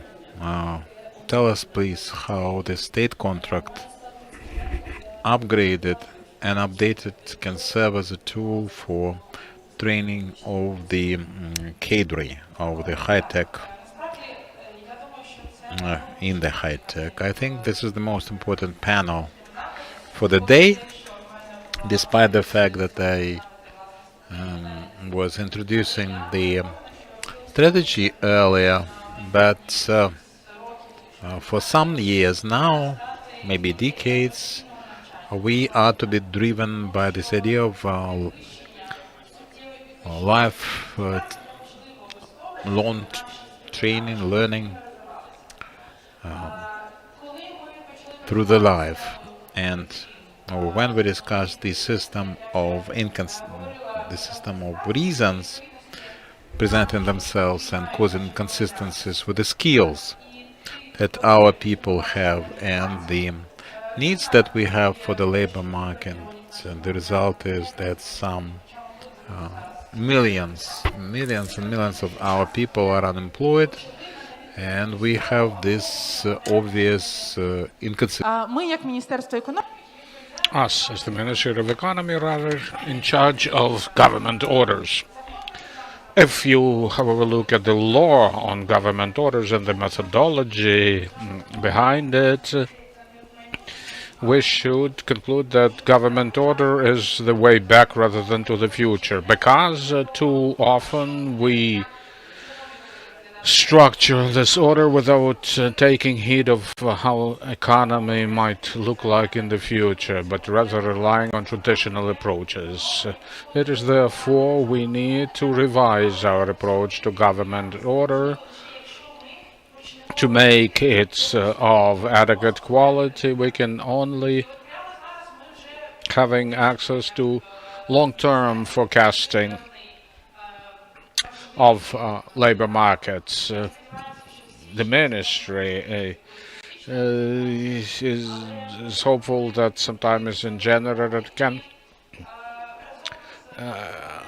organize a public presentation. Today, however, with the help of the Belgian government, KPMG, Institute of Demographics, we have make certain projections with regard to labor market in 2030s. Based on this understanding, on this assumption, we can now say what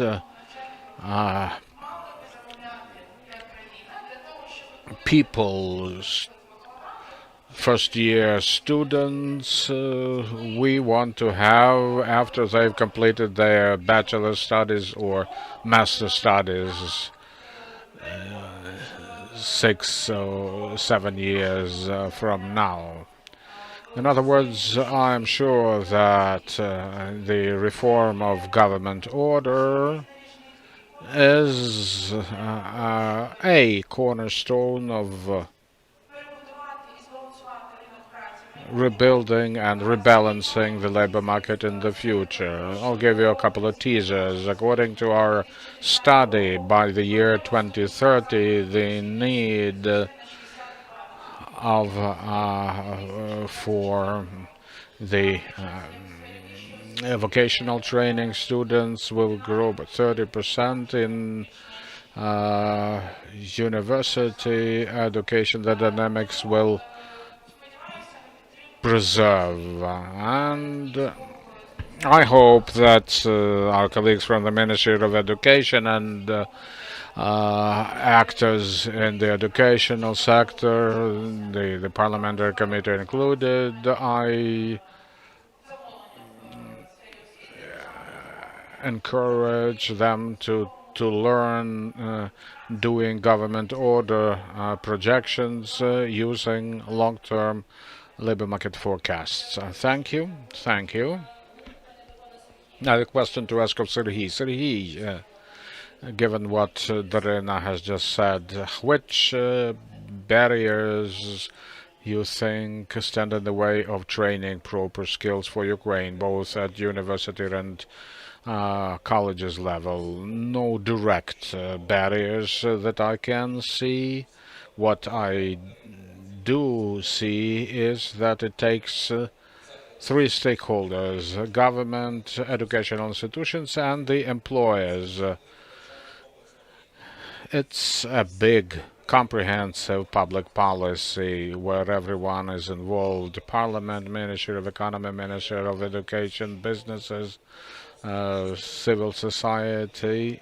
In the past 6 years, we have been trying our hard to bring the stakeholders closer to each other. Ministry of Economy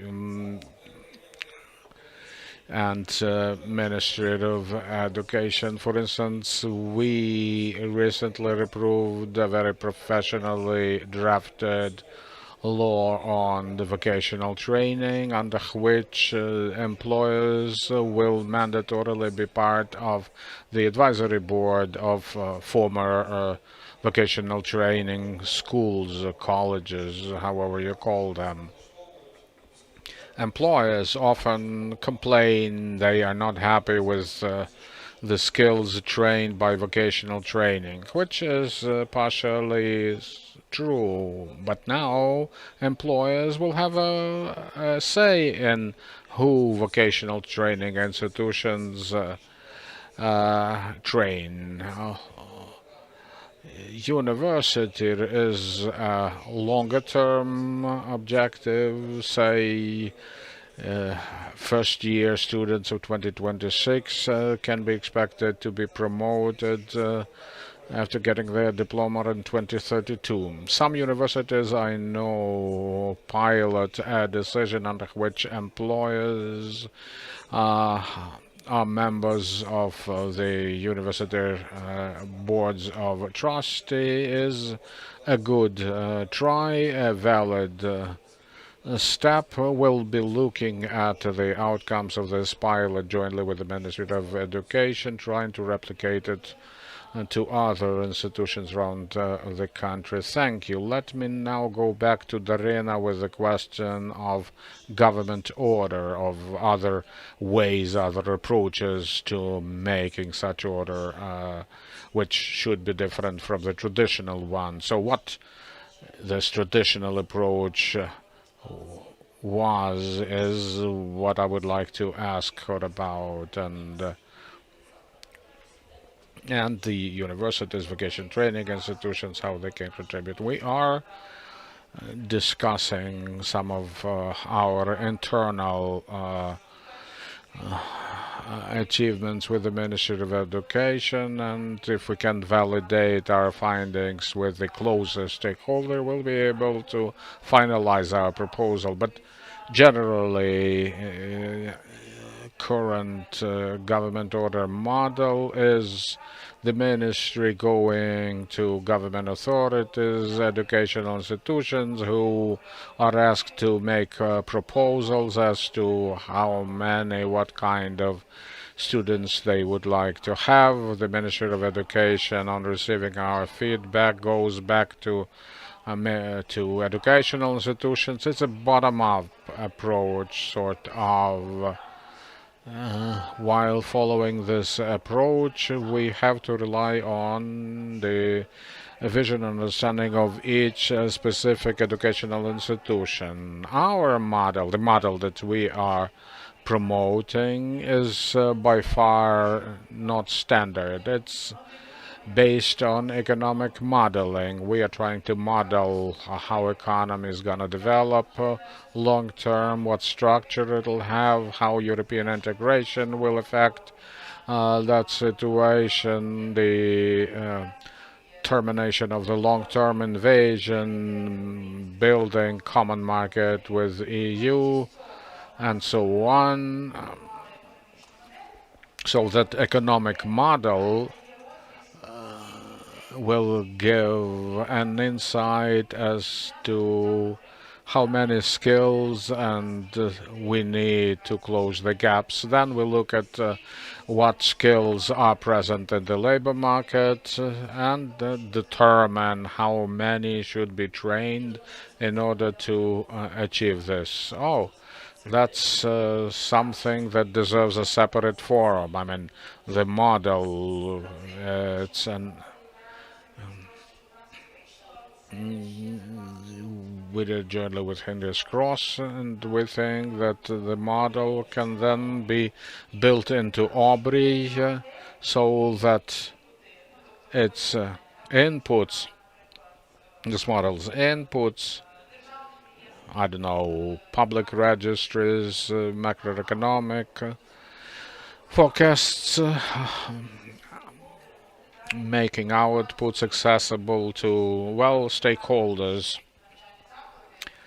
private universities, can they see more clearly who they should put a stake on.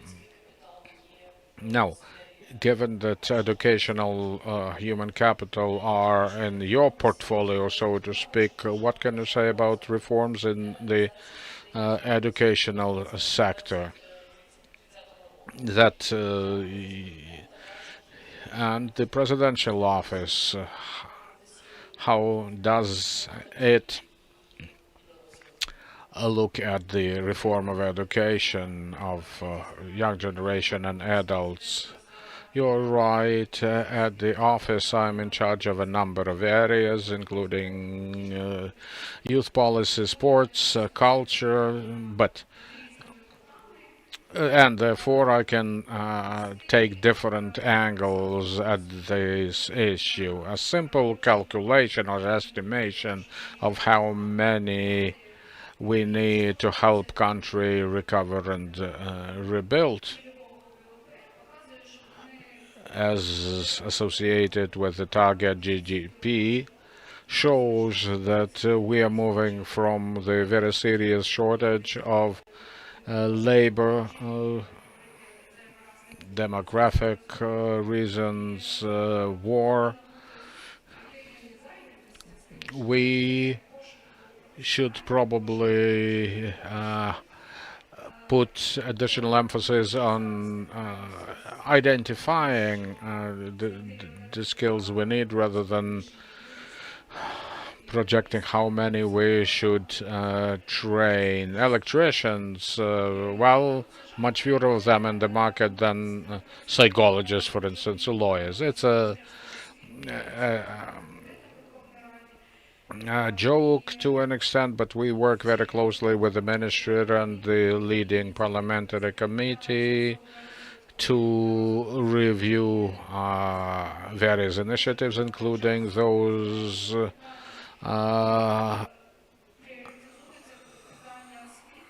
developed by the President of Ukraine, and we see that education should have priority. For instance, the President initiates steps in order to make access to education much better. Hence, several tactical steps transpire. I can tell you that the number of reforms in education outnumber probably other ministries. Well, one of those reforms is the reform of secondary school, secondary education, as it were. One of the components of this reform is career guidance,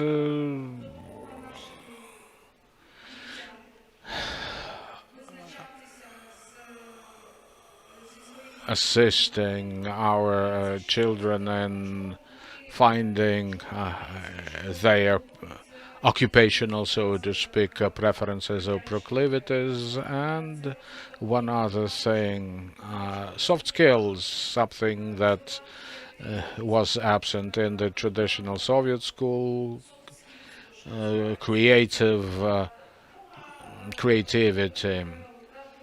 Another second level is vocational training, pre-university training, and I would appreciate once again the parliamentary approval given to the law on professional training. We are now revising the composition of the relevant council operating under the auspices of the President of Ukraine, because we understand that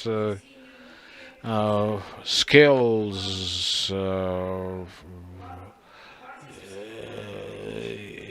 yielded by vocational training system will be crucial for further development of the technological base. And of course, the reform of the higher school. Yes, there are challenges there as well. On one hand, we need to preserve a reasonable balance. On one hand, our system was designed to serve under a different demographic situation. It's changed. Now we may recall that the population, the total population of Ukraine at the time it regained its independence was around 50 million. Now it's significantly smaller. Therefore, we have to strive for a qualitatively different level. The Ministry of Education is working quite diligently on this issue, taking a lot of effort, but this is a very delicate, I'd say, sensitive thing. Every university, every educational institution should undergo qualitative change rather than just reduce its scope. I have a question with regard to the council, which is in charge of this skills estimates. Do I hear you right that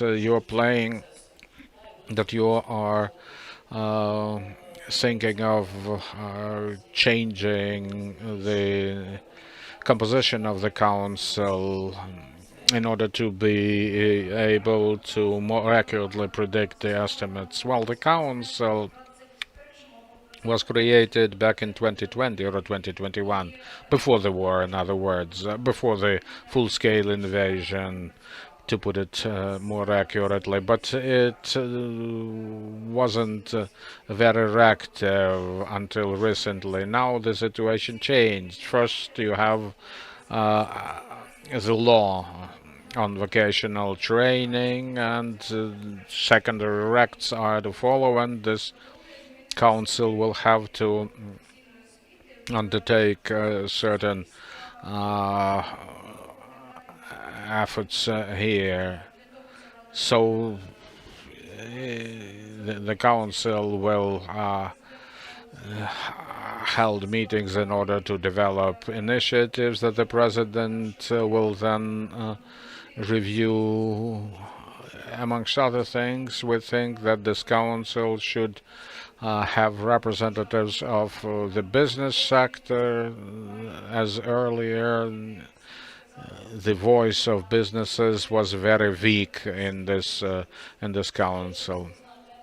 It's a cutting through topic, interaction between business, government, and education.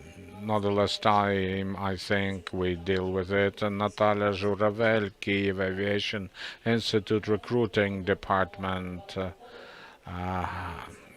Mykola, as a representative of the Ministry of Education, one of the key stakeholders here. What can you say? What kind of contribution you've made to the strategy? What's your take on the changes promoted by the strategy?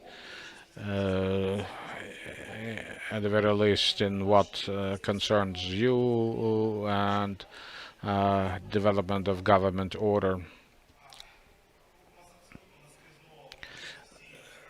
Right, the strategy's cutting through topic is the scope of responsibility of the Ministry of Education and Sciences of Ukraine. I agree, Darina. We need to radically revise our approach to government order, which is a very obsolescent thing. The government should only make order for those skills that the real sector of the economy is likely to need. Vocational training and education, well, the law in effect now is very good. It provides for considerable change in approaches, and jointly with donors, the Ministry of Education is investing heavily in the retooling of the vocational training institutes to make sure that modern vocational schools will be able to train a young generation in modern skills. Needless to say, all standards relevant for the trade need to be revised, and we are following the suit by revising standards applicable to the higher education. It's part of our European commitments and obligations. We've revised the list of qualifications to align it with those that exist in the European Union, Eurostat, so that ours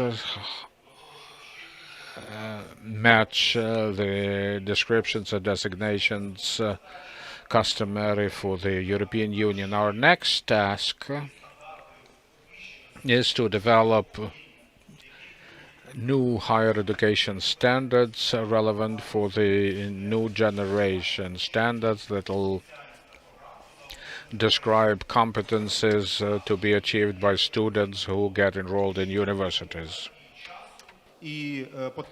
Another requirement of the time, and because we plan to prepare a citizen and the competence of all our educational system. The competence is European, the competence being at work, and the resilience for all the citizens of this planet in Ukraine demonstrates natural resilience, and this is something that we can export.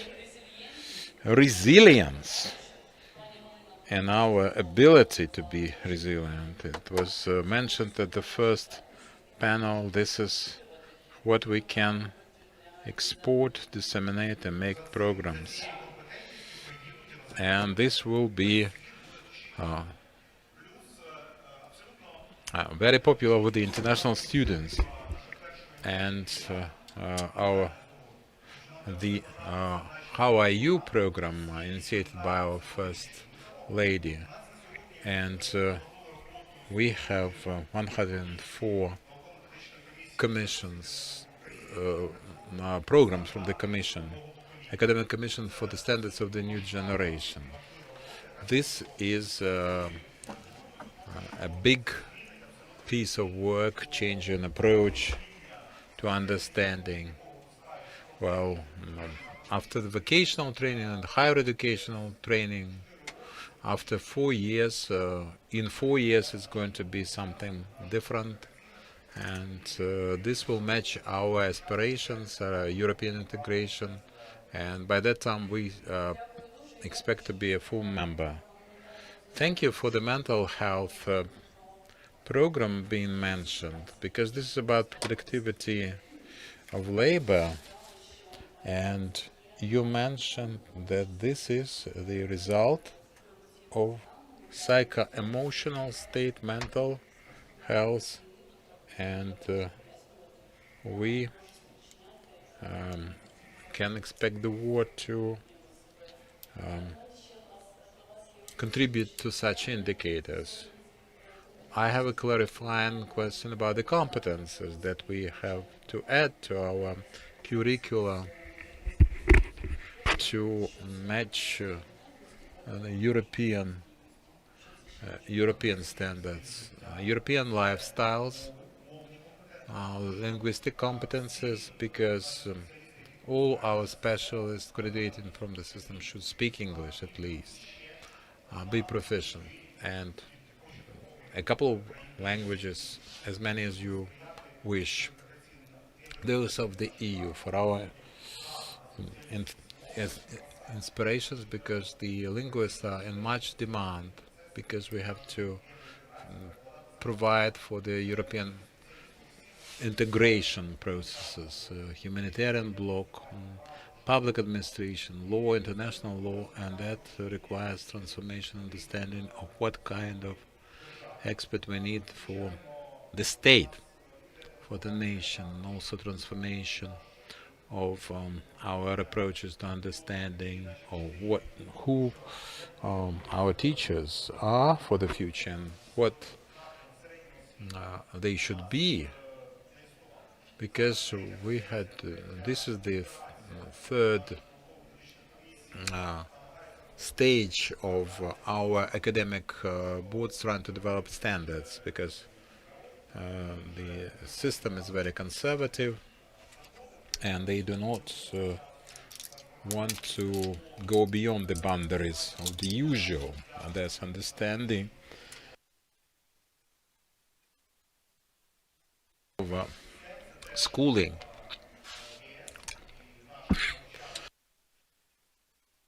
This is also an EU requirement, and this is very important for all the occupation in the classifier. Olena was right, pointing to education and the forms of education that we have. It's not that difficult to touch as it was in the USSR and Ukraine. It's now dynamically developing. Soft skills, Olena was referring to it, Euro integration related skills for all the curricula. They are changing the landscape, they are changing the infrastructure around the education system, government, business, the stakeholders. To Mikhailo, how do you see development of these competencies that the market needs and the ones in demand in studentship. Now, how can we engage the government? You represent an educational institution with international acclaim. Thank you very much for this.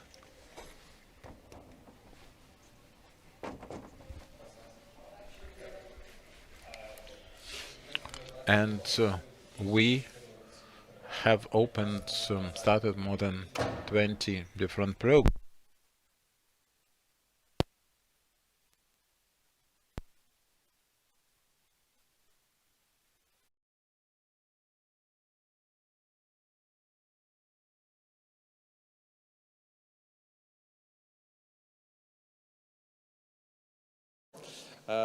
Тоді третій раз почну.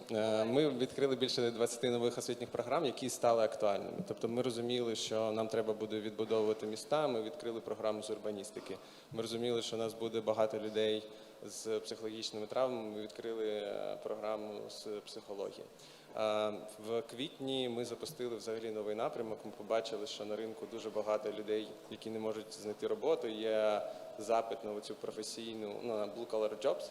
І ми запустили новий напрямок «Профтех», де ми короткими курсами за 2-6 тижнів навчаємо людей з нуля. And now, what kind of occupation? Sorry, there was technical delay. And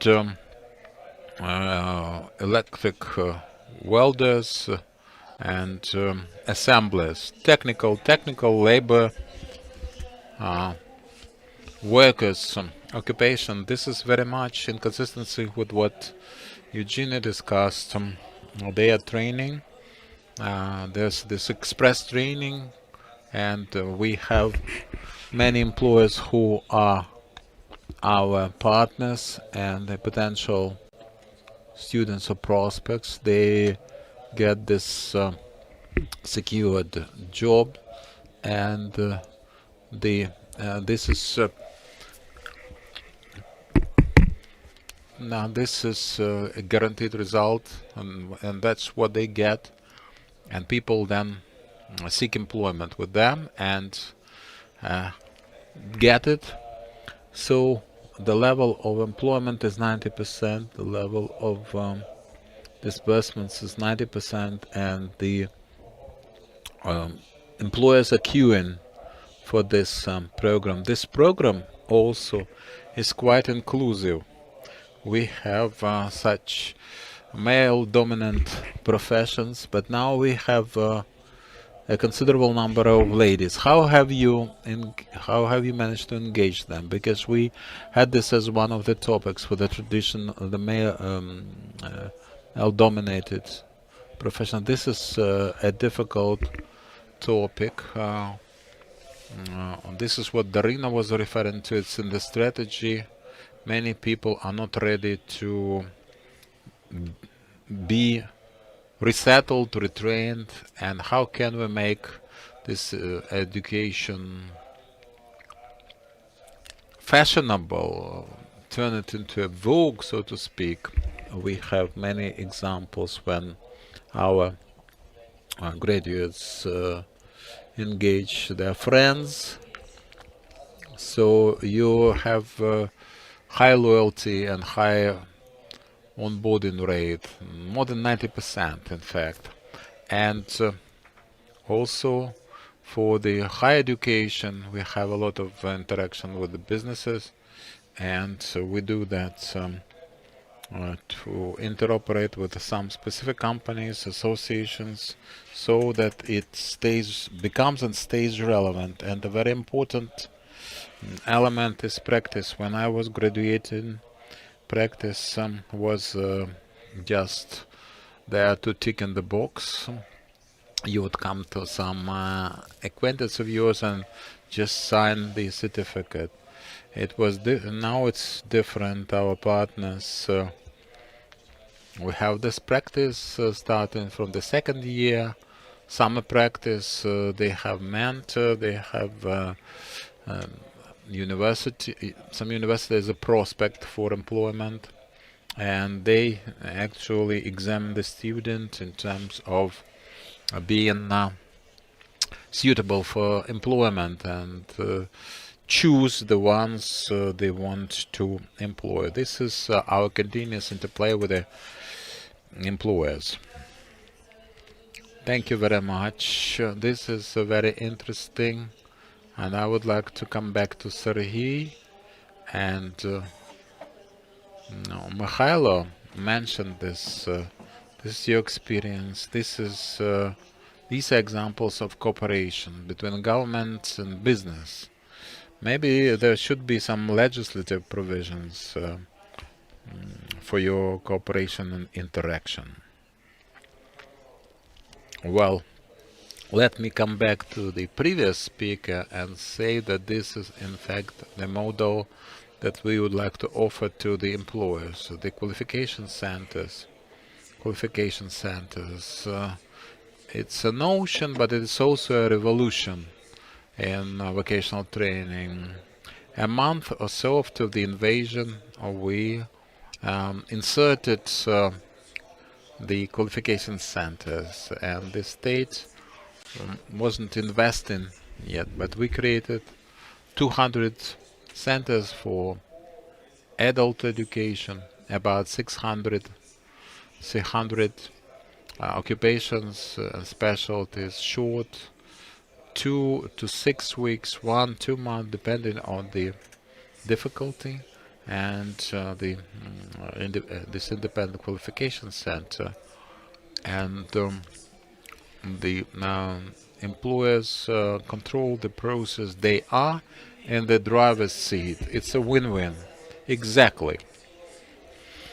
And the law and professional education make this perfectly legal and regulated. For the qualification centers, quality assurance centers, short programs, this is for the veterans when they are ready, when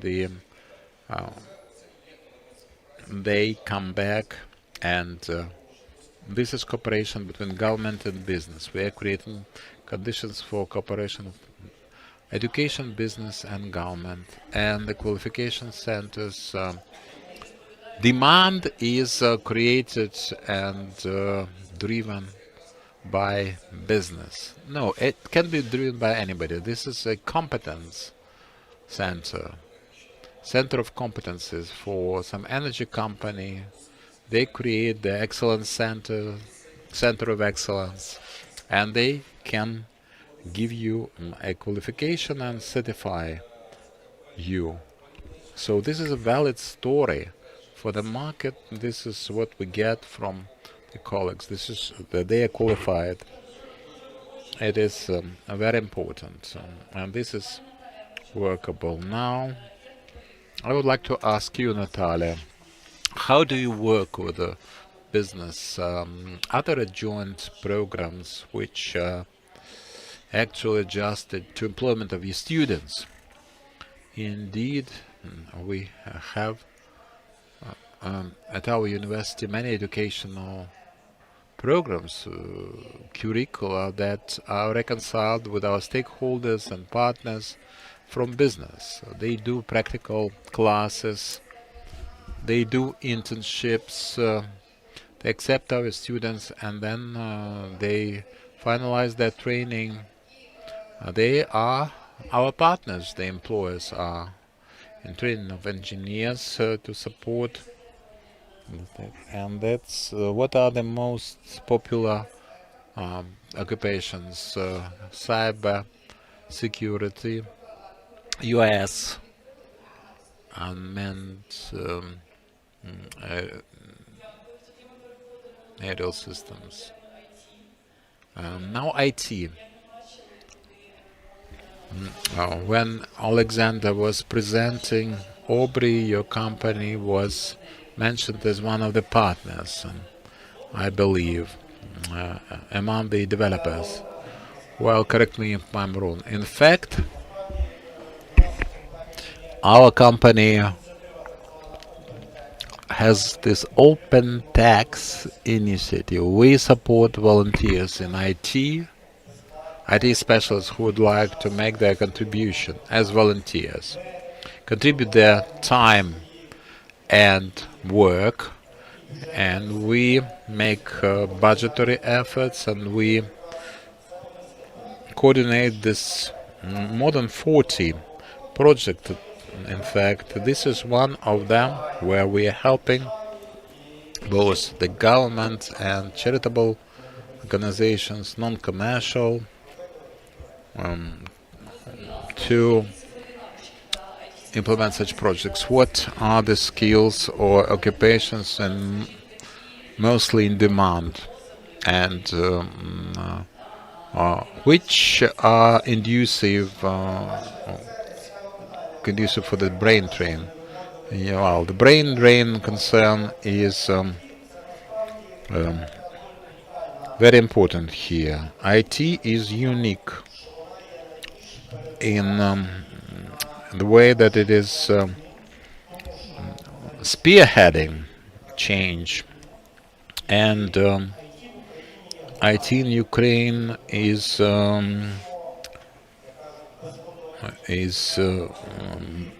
boundless. There are no frontiers. More than 400,000 people in Ukraine are working for the global market. It doesn't matter whether it is global or Ukrainian. In that business, I remember software, we have 12 jurisdictions, 60 offices in the world. At some point we experienced some problems with internship, with families who were supposed to pay them the same level of salaries as the jurisdictions held, but they were very reluctant to leave Ukraine, and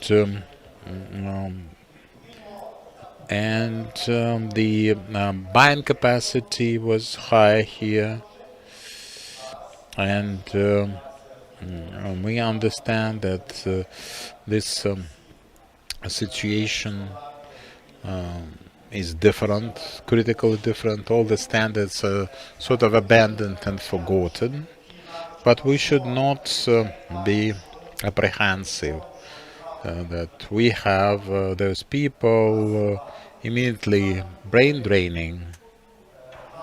We have people coming back after 5 years of experience. It's up to them, and we have to train the best way we can. We should and we would. It's different from what we shall. So how should we provide for the stability of this endeavor? Let me say this: it's about transformation in the IT sector, but there are some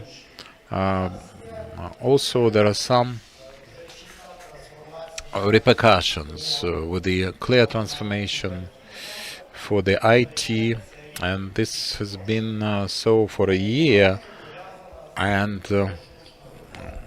this is about the intellect. And Java developers and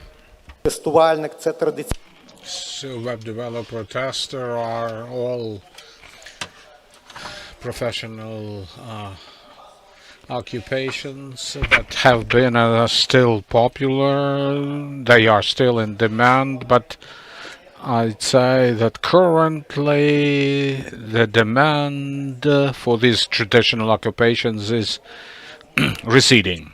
Anything to replace? Yes. There's a growing demand for some of the earlier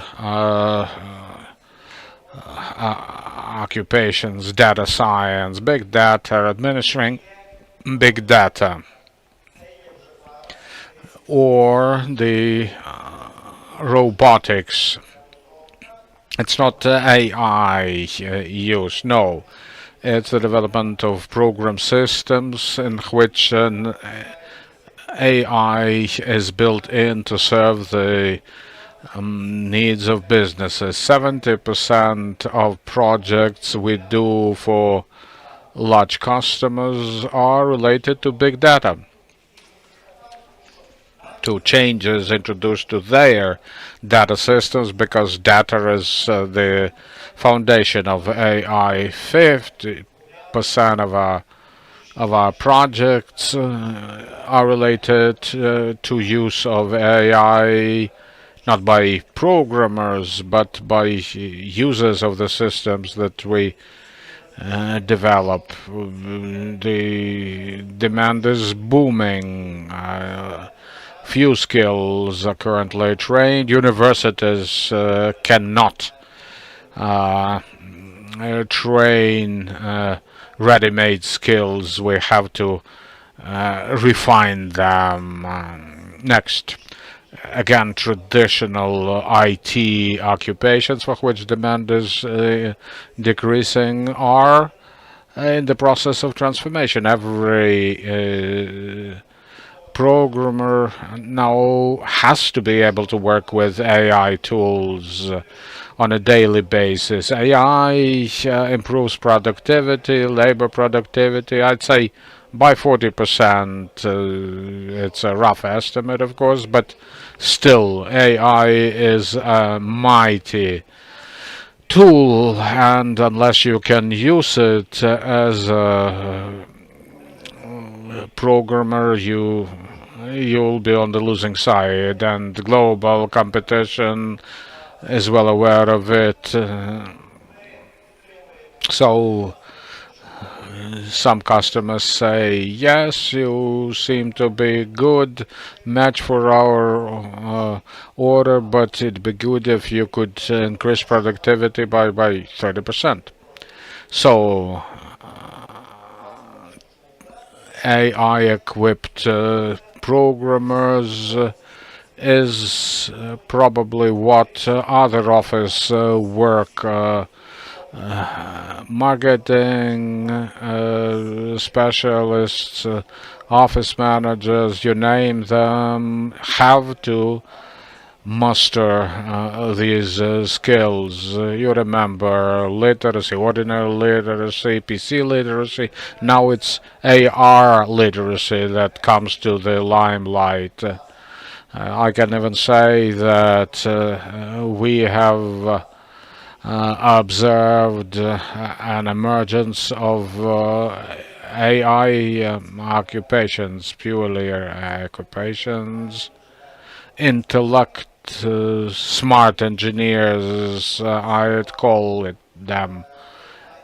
Those can customize AI agents, because one of the most influential AI use model is agents, not the bots. Bots give you an answer to your query, whereas agents fulfill the tasks that you require them to do. So this smart engineer has to be able to orchestrate those agents, in addition to the programmers, to the line programs under them. They have to be knowledgeable about the scope of application business, and they have to be well versed in the system architecture and design. It's top of the demand. Thank you, Yaroslav. AI use is also something that Darina was talking about, lifelong education and training. AI is what not just students or IT staff now use. So my last question is about lifelong education and training. All of us need to be part of it. So what's your definition of lifelong training? Darina, could you kick off this discussion? You can use personal example. So, lifelong training, what basic objectives it should help achieve? Well, flexibility, I say, adaptability, and, well, from my personal experience, I have 3 higher education diploma and a bunch of certificates. Anytime I feel that I am lacking in knowledge of something, I'd made decisions to get additional education. My husband says, "Oh, I'm too old to change," and I say, no, 50% of your professional career is ahead of you. So I'd say we have to have a vital skill, the skill of learning, no matter how old we are, no matter which occupation, profession we are in, and I'd endorse Olena. Learning should be both hard and soft skills such as teamwork, adaptability, or what I was struck when I heard about BMW experience. They create design teams of people from 18 to 70 so that people inside such a team could help other members learn certain soft skills, ranging from tolerance to IT. In other words, I'd call it a multi-instrumental training. Sometimes it can be gotten in your workplace, so to speak. Lifelong education is a good way to prevent Alzheimer, if I may use this analogy. But first and foremost, lifelong education must be part of our culture. My husband quit as a project manager at one of big companies, but now he is a commercial pilot, commercial airline pilot. An example of the saying, "It's never too late to learn." Life expectancy, is generally growing. The criteria of ages change as well. You are still young when you are 45, and life needn't be boring, and Alzheimer should go. The only way to achieve this is through learning, and amongst other things, learning is a win-win exercise, and the economy of the country benefits, especially when there's a shortage of hands, so to speak. Thank you. Mikola? Digital competencies and the skill to learn is also part of the standards. Lifelong education is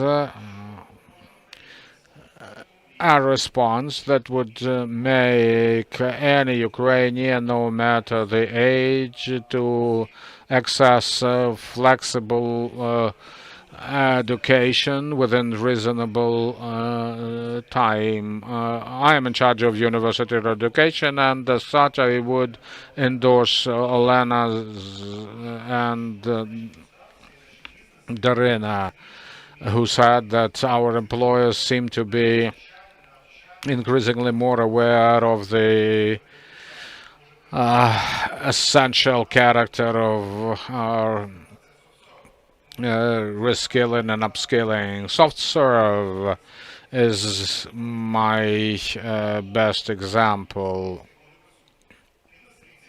They invest in labs, in curricular, in customized training programs. Taras Kitsmei, CEO Kitsmei, is head of the Lviv Polytechnic's Board of Trustees, and he's doing a lot in order to transform Ukraine's biggest technical university into something new. I was Dnipro. They have Ukraine's biggest energy university. They're doing great. They can help train people for the vital industries such as power generation, distribution, and management. And we are now trying to make sure that our educational institutions will be able to handle the growing demand. Sergei mentioned that when our veterans are back home, we'll have 1 million of people that would certainly need retraining and reskilling, and the system of education has to be ready for handling this. Lifelong education was once EU requirement. They even expected member states to have special legislation. We looked at the situation in Ukraine and saw that we have already achieved a lot along this track to learn how to learn. It's in our standards, but it should also apply to all of us. All of us are supposed to once or twice get retraining and reskilling. Adults are difficult, especially difficult here. Within our lifespan, technologies change. No, I mean everyone with university diplomas all the way up. All of us will have to learn new skills, new knowledge, acquire new knowledge, or digital skills. Take this. For instance, we looked at EU data and saw that a lot of adults in the member states wanted to acquire digital skills, and the situation is getting even more demanding. All those AI agents,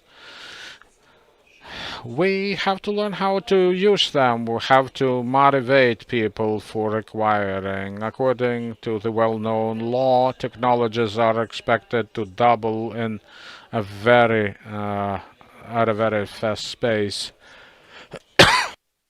Sure, yes, I agree. Is key. We probably need to design an all-Ukrainian awareness campaign intended to convince Ukrainians that learning is vital for their life. You may recall what was done in order to help people acquire FPV operated skills or resilience. We developed a course on resilience and showed, for instance, Swedes how people can survive in the situations that we face daily without light, without water, and we did have lots of educational institutions that were prepared to offer very flexible courses in. Yeah, choice is important. Yaroslav, your take? Well, lifelong education and training. I like push and pull as an idiom. In English, in IT, there's a mighty push. Company of mine has been in IT for 30 years, and I tell you, every new project requires additional training and retraining, a big push. When Ukraine is trying to become more open to Europe, to be more competitive, Ukrainian companies see that they might get this competitive advantage by relying on education and training. On the other hand, the government, the education system should be able to create environment where people find it very convenient to acquire those new skills. There may exist short-term programs, certification courses, summer schools, webinars. That's something that the government may and should orchestrate, but universities in turn should be even more proactive. Well, you could hear today the ministry will monitor and will then give shape to government orders so universities know who they are expected to train by year 2030. Nice initiative, nice try, but universities, are they that helpless? For centuries, universities where people learned what it takes to advance societies and economies, may have pushed in the background, but it is the universities that knew what kind of skills they have to prepare. They were ready to absorb those new technologies. So proactivity of universities, if you ask me, should be promoted and supported. We already agreed that it's businesses should be involved. You commented on the Ministry of Economy. Well, lucky you are after Darina has left. Otherwise, we would initiate another hour-long discussion. Lifelong education is needed to help people adapt to global changes. When I get sad for some reason, I join a new project that helps me learn a lot of new things. Yeah, that's great to find a new lease of life by joining some new developments. Thank you very much, ladies and gentlemen, for your engagement, for your interest in this discussion, and for your contribution to it. With that, we will soon open our final panel discussion. Thank you.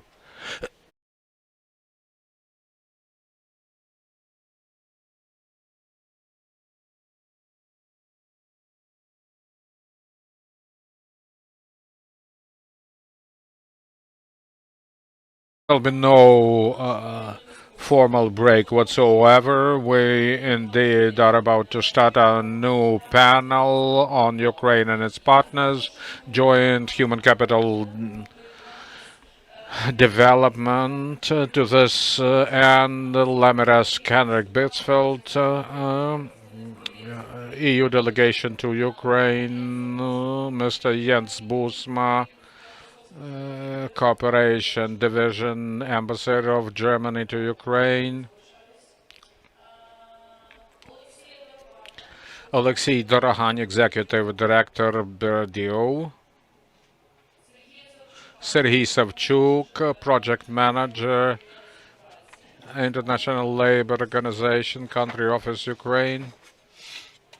And Mr. Umapati, Lead Specialist, Human Development Programs, World Bank. Great, thank you. So on skills, okay, let's have. On skills, okay, let's have. So what is it that we have short answers to questions, or we should?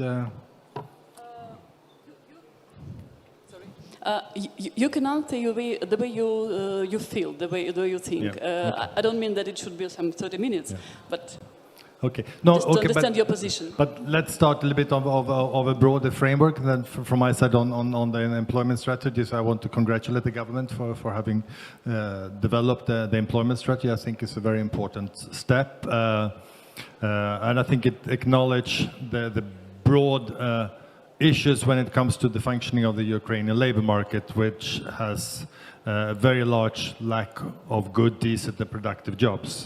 So I think this is the major concern that we need to address, and you address that by both demand side options or demand side policies and supply side policies. So human capital development or skills, we'll come back to that later on the supply side. But I think it's very important to acknowledge that there are significant issues that you need to be doing on the more demand side or on the macroeconomic side to address this shortage of good, decent and productive jobs. So there are issues related to of course growth policy, tax policy that has very big impact on that, and that's also should be seen within the context of the overall employment strategy. And from the European Union side, so there are coordination taking place on the employment policy, and that is done within the framework of the overall economic policy, what is so-called the European semester, where it's actually a very close coordination between the employment side of the European Commission and the economic side of the Commission and in EU member states.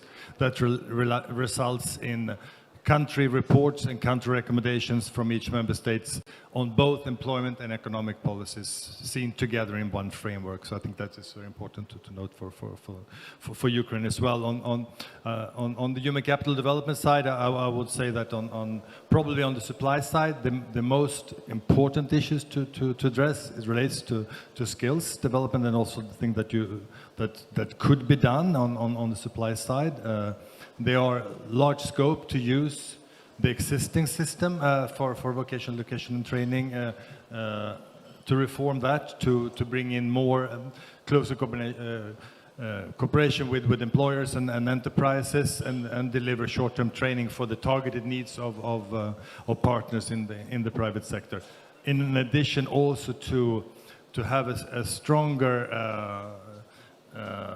platform for private training providers to also align to that system, being licensed, certified, and seen within the framework, and work very closely with the public side. And this is an area where we are very active, working together with several of the partners on the panel here today within the broader, very coordinated approach on skills recovery. So let us stop there. Thank you so much. Thank you. В мене запитання до Now I have this question to Nitin Umapati. How do you see it, the competencies needed for Ukraine, most needed in terms of human capital by 2030, by the deadline or by the horizon of 2030 that we identified for the strategy? What should be developed in your opinion?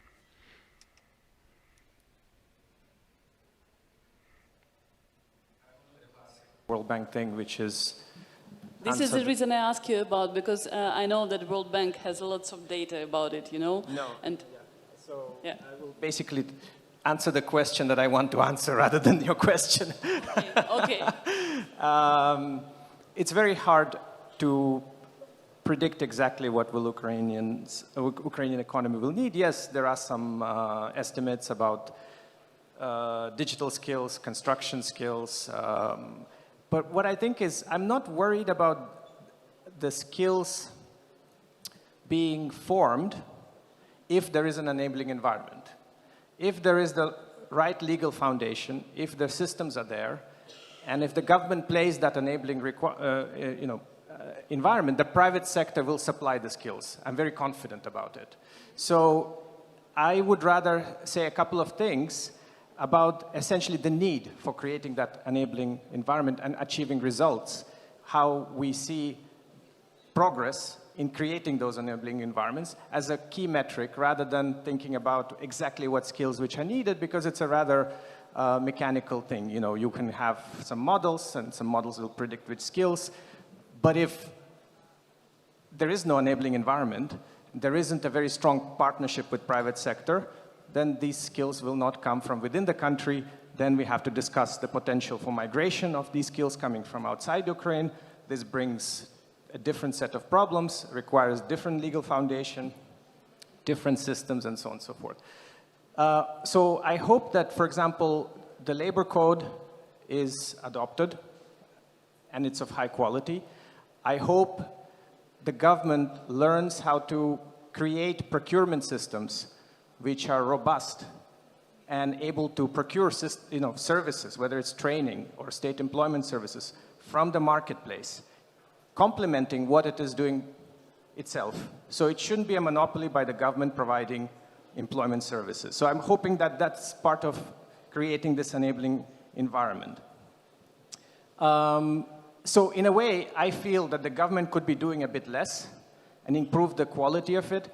And we in the World Bank, we're supporting a variety of these initiatives. And I don't want to go through this list because it'll look like I'm showing off, but I want to highlight one particular pilot, which is we're doing a results-based financing experiment to see whether some of these services can be subcontracted to the private sector, and we want to evaluate, learn lessons from it, and if we see that this actually delivers, then potentially this could be scaled up. So I think the condition for me now is to innovate, but innovate in a way with thinking in mind what can be scaled up, and whether it should be very simple, because the government sometimes has ambitions to do something very innovative, something very cutting edge. But when you look at the country, there is Kiev and there is some rural area, and what you're seeing is that those innovations and cutting edge modern systems don't gel with the reality on the ground. When you have one councillor sitting there in an old building and being told you can use this AI and this AI will somehow do something for you. So I think there needs to be thinking in terms of what's the simplest tool that is able to deliver the result and incrementally improve it.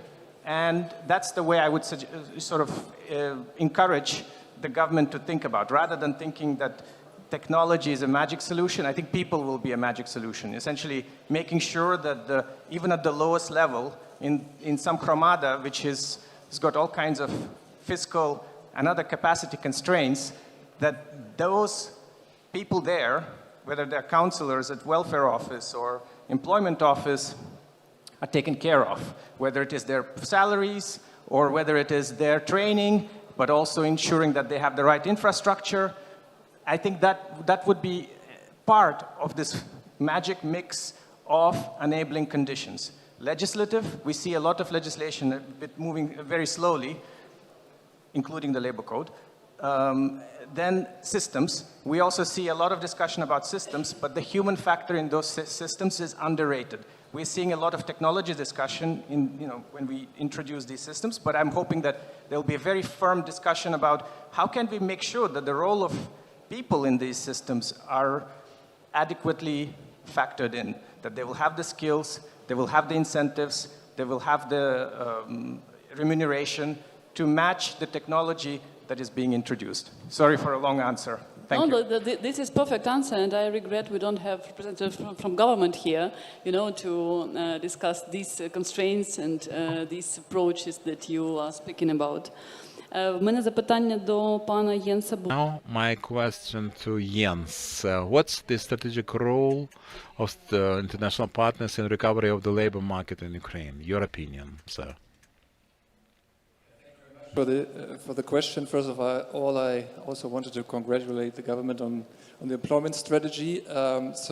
This is an intermediary step, I would say, very important to have a very concrete and structured idea of the way forward. But the work starts now. Absolutely. After it's approved, yes.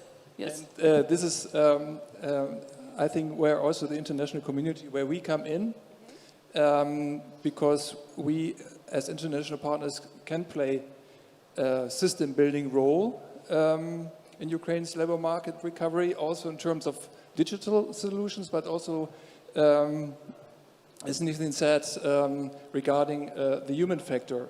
So a holistic approach is necessary, and for us, for Germany, this engagement is not, of course, not short-term crisis support. It's a long-term investment in Ukraine's economic resilience and European future. And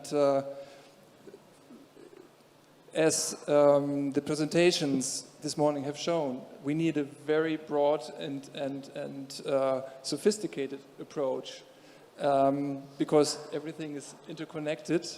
And that means we have to support the modernization of vocational education and training. The VET law is a very good basis for that. And this is where, for example, business comes in. And I think this is one of the core ideas of the vocational reforms, that business know best what they need.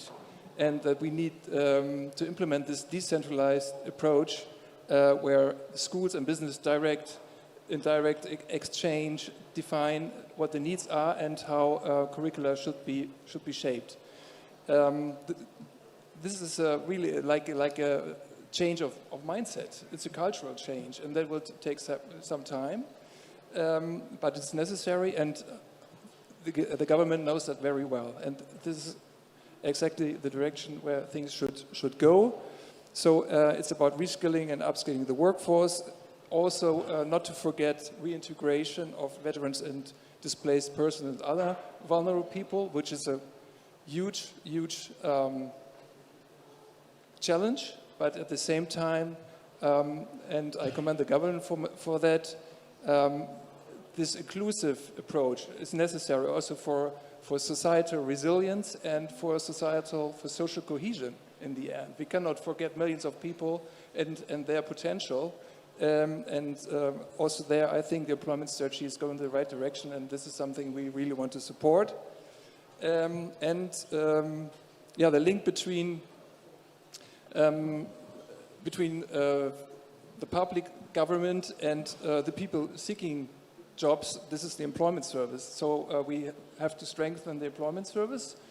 One can also maybe think about a more diverse system of suppliers, but I think at the core is a strong and a capable public employment service, and this is also something we support. So it's about helping to prepare the ground for the enabling environment that has been mentioned, to bring in European international labor standards and connect national strategies for real implementation at the regional and local levels. I'll stop here. Thank you. Thank you so much. Thank you. В мене питання до Сергія Савчука. I have a question to Sergei Savchuk. Sergei, what reforms of the labor market are among the most urgent ones? Thank you. I am in two minds. I speak both languages, so let me use my English. I also wanted to join the colleagues congratulating the Ministry of Economy, Environment and Agriculture, I need to add, for this milestone achievement, and this event is a kind of a marking event for this achievement. Now, talking about which reforms are urgent and needed now, I would maybe cluster them into two groups, and maybe already repeat what other colleagues have said now and during the previous sessions, but also to reinforce the message. So one is the legal front. On the legal front, there is a number of laws that have to be amended and brought in line with international labor standards relevant to EU acquis, so that they create a predictable, modern, and EU-aligned legal framework. So which laws are we talking about? We have already talked a lot, and thank you, Nitin, for mentioning the labor code. This is a long saga, and I hope that it will see the light of the day maybe sometime next year. the law on employment promotion of the population, which is actually key to reflect many things that are enshrined in the National Employment Strategy and its action plan. Then the law on occupational safety and health. Maybe majority of the EU acquis, Chapter 19, is reflected there and needs to be adopted. And I would also say the laws that are governing social dialogue, because the involvement of the social partners, and we have been hearing recurrently this message throughout the day, is very important to ensure proper labor market governance. Then the other track is the institutional framework. The labor market institutions have to be up to the challenge of the labor market in Ukraine. They have to be able to respond and cater to the needs of employers and workers and support their overall economic development. And here we are currently talking about the strengthening of the State Employment Service. Soon we will discuss the review of the development of the strategy to reform the State Employment Service following the National Employment Strategy. And this is to create a tailored, individual tailored employment services that cater to each and every individuals without necessarily clustering them into groups. Because, for instance, a veteran can have some vulnerabilities different from another veteran. Or a woman who is economically inactive can have a different barriers towards labor market compared to another woman of the same age. So avoiding this, grouping and clustering, but taking an individual approach by the State Employment Service will be crucial. Then, it is also present in the National Employment Strategy, the State Labor Service, which is in charge of labor inspection. This is, colleagues, a crucial institution to ensure that the conditions of work and employment conditions are decent, and that there is a level playing field for law-abiding employers that create a fair competition for them. So I would also say, and this is very important now to be prepared for, and especially in the post-war recovery, addressing labor market disputes. There have been a lot of disputes now in the Ukrainian courts. I think number two by volume are the cases emanating from the from the workplace disputes, and they will be surging when the martial law is over. So the other institution that I would also like to, focus on is the National Conciliation and Mediation Service, which is yet another institution who should create fast, cheap, and effective procedures to address the conflicts and disputes at the workplace and be able to address them. And of course, the social partners, the main players in the labor market, without meaningful engagement of both representative employers and workers' organizations, many of the points that we see in the National Employment Strategy will not implementable, because much of them should be on the shoulders of employers and workers' organizations. Maybe I will stop here. Thank you so much. Since you mentioned the partnership, хочу запитати. You mentioned partnership, so may I now turn to Alexei. The employment strategy provides for deep-going regulatory changes and coordination between different institutions. So, as we speak about partnerships, what kind of partnerships between government, businesses, educational institutions, and international organizations would make implementation of what the strategy is about better than others? Thank you for the question. I'll start answering to your question by trying to define failure and success, which is important for assessing any strategy. Let's take crises. full-scale invasion, power outages, calamities. Well, all of them are crises. How do we deal with these? Governments alone won't help. No government will ever be able to procure and prepare for critical situations. It's businesses, it's active citizens, civil society organizations join forces to respond to crisis. Labor market, well, it also susceptible of shocks, and we are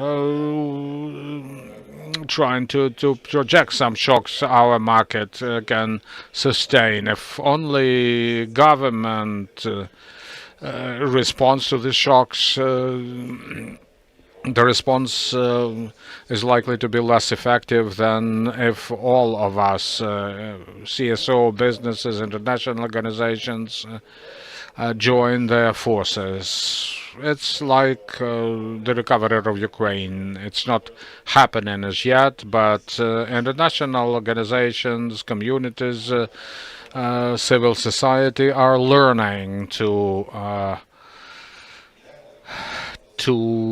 undertake recovery. We build systems, we approach the time when recovery is a reality. Same holds true for the labor market. We need to be able to forecast potential shocks. Well, even and the war will bring a shock. For instance, the demand may grow or supply. Post-war recovery stories all indicate that you may end up with lost generation, people who can't find employment for a long time. Post-war suffer a lot, and the society feels impoverished. So my idea is to learn what we need to respond to shocks as fast as we can, and we can do that only if we are aware of our roles and the roles of government institutes. Needless to say, international response should be as coordinated. So it's also about lifelong education. It indeed is. It's shock preparedness. You know that exercise when you're supposed to take a seat once the music playing in the background stops. So it's about being situationally aware, and this case will probably prevent the time when many people can find employment for a long time after shock. So what I'm saying is that strategy is not just objectives for the government, but for all other stakeholders who have to learn how they can become more effective, because once again, no government will know how to recover, to support recovery. It's incumbent upon all of us to prioritize, to get prepared for, in business sector, in educational systems, in international cooperation. So we need to carefully and diligently study relevant experiences to get ready and to scale up when the time comes. Thank you. May I now turn to unions. Integration with EU, what do you think effect it'll have on the reform of human capital in Ukraine? Thank you very much for this question. But before I answer, I just wanted to add one aspect to this very good idea of countrywide and cross-stakeholder resilience. So to mention the very successful decentralization reform, where we can see that if you spread the idea out to the people, to the local level, and trust in people that they can take matters in their own hand, then you create resilience. So, and I think this idea you can transfer it in some sense also to this labor market context. So it's a different context, but the principle is the same. That's what I wanted to say. And there you have a very interesting and impressive blueprint with a decentralization reform for also the labor market and the labor market development. If I may add, this is actually the part of our national identity, you know, that people are very active and very responsive and they proactive. And I mean, like you said, at the local level, you know, this is part of the character of the national identity. People do not wait, you know, to be led or just to be instructed, mostly. Of course, when we don't speak about some regulations and some codes like laws, you know, but normally when we speak about some big things, big ideas, it works like that. If I may add, thank you. And the decentralization has exactly taken up this spirit and this strength and put it into practice. And I think same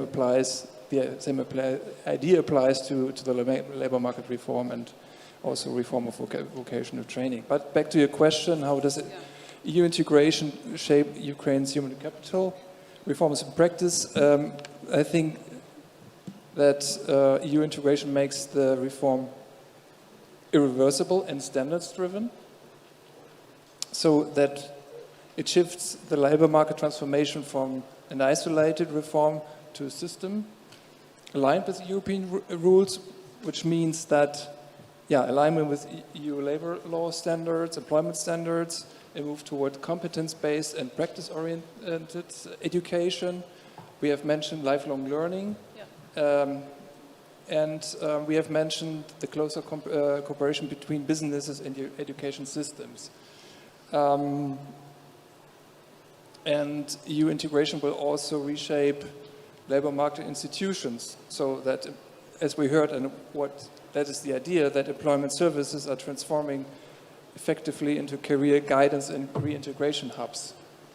That skills development is being linked directly to market demands, and that we have gender equality inclusion as structural reform priorities. So I think this is something that EU integration will definitely foster. Thank you so much. В мене питання одне до всіх спікерів. Я би хотіла... Thanks a lot, and I have a question that I'd like to address with all speakers.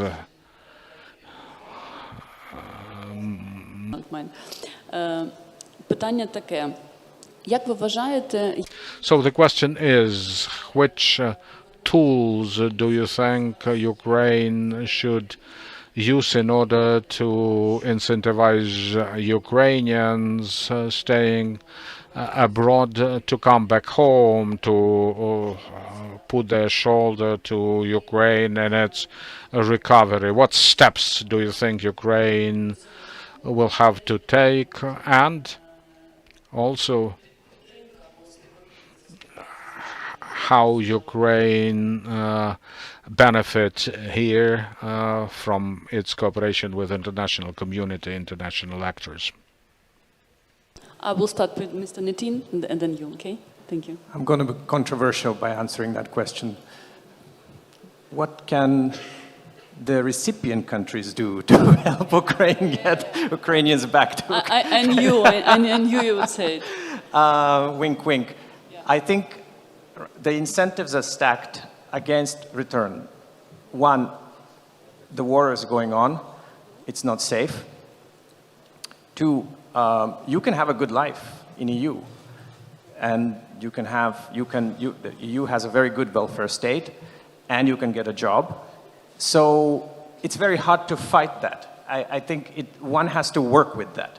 I think one has to accept that there's going to be a significant proportion of the population of Ukraine outside of Ukraine, and you should stop fighting it. Accept it. Now, question is, how do you encourage circular migration so that you have a healthy churn of Ukrainians going out and in, and you want to actually promote it? So you want the skills exchange. So how to do it? One is that definitely target based on the low, medium, and high-hanging fruit. The low-hanging fruit are people who actually want to come back but are constrained. They may need a credit to reconstruct their home, or they need some temporary housing, or they need some temporary benefits, and also they're willing to work, they don't want to be dependent on welfare. So the state needs to have an effective system that provides these things so that these people can come back, because they're really motivated and they do want to come back. Don't target the ones that don't want to come back. For example, you don't need to create expensive facilities outside Ukraine in order to motivate people to come back. What you need to do is ensure that the systems in Ukraine are very attractive, whether it is digital tools to apply for benefits or for temporary housing or apply for jobs. All of this should be made very easy, but that can be done here in Ukraine. It doesn't have to be made easy in Germany or in Poland. So I think try to minimize investments on infrastructures in host countries. Rather invest the same funds in the Ukrainian infrastructure, and ideally in digital systems that make it easy. The problem with digital systems is that there is a back end to it. And what often happens is that we love the interface, but then the back end is poor. The back end involves call centers. It involves a lot of paperwork traveling. It involves case management system. It involves training of the personnel that actually support this front face, which is very beautiful interface, but then the back end is poor. So I think Ukraine needs to make sure that it's strengthening the front end and the back end. And for this, you don't design it with just IT in your mind. You design it with the user in mind. You think of these specialists who actually know what is the journey of a person who applies for anything.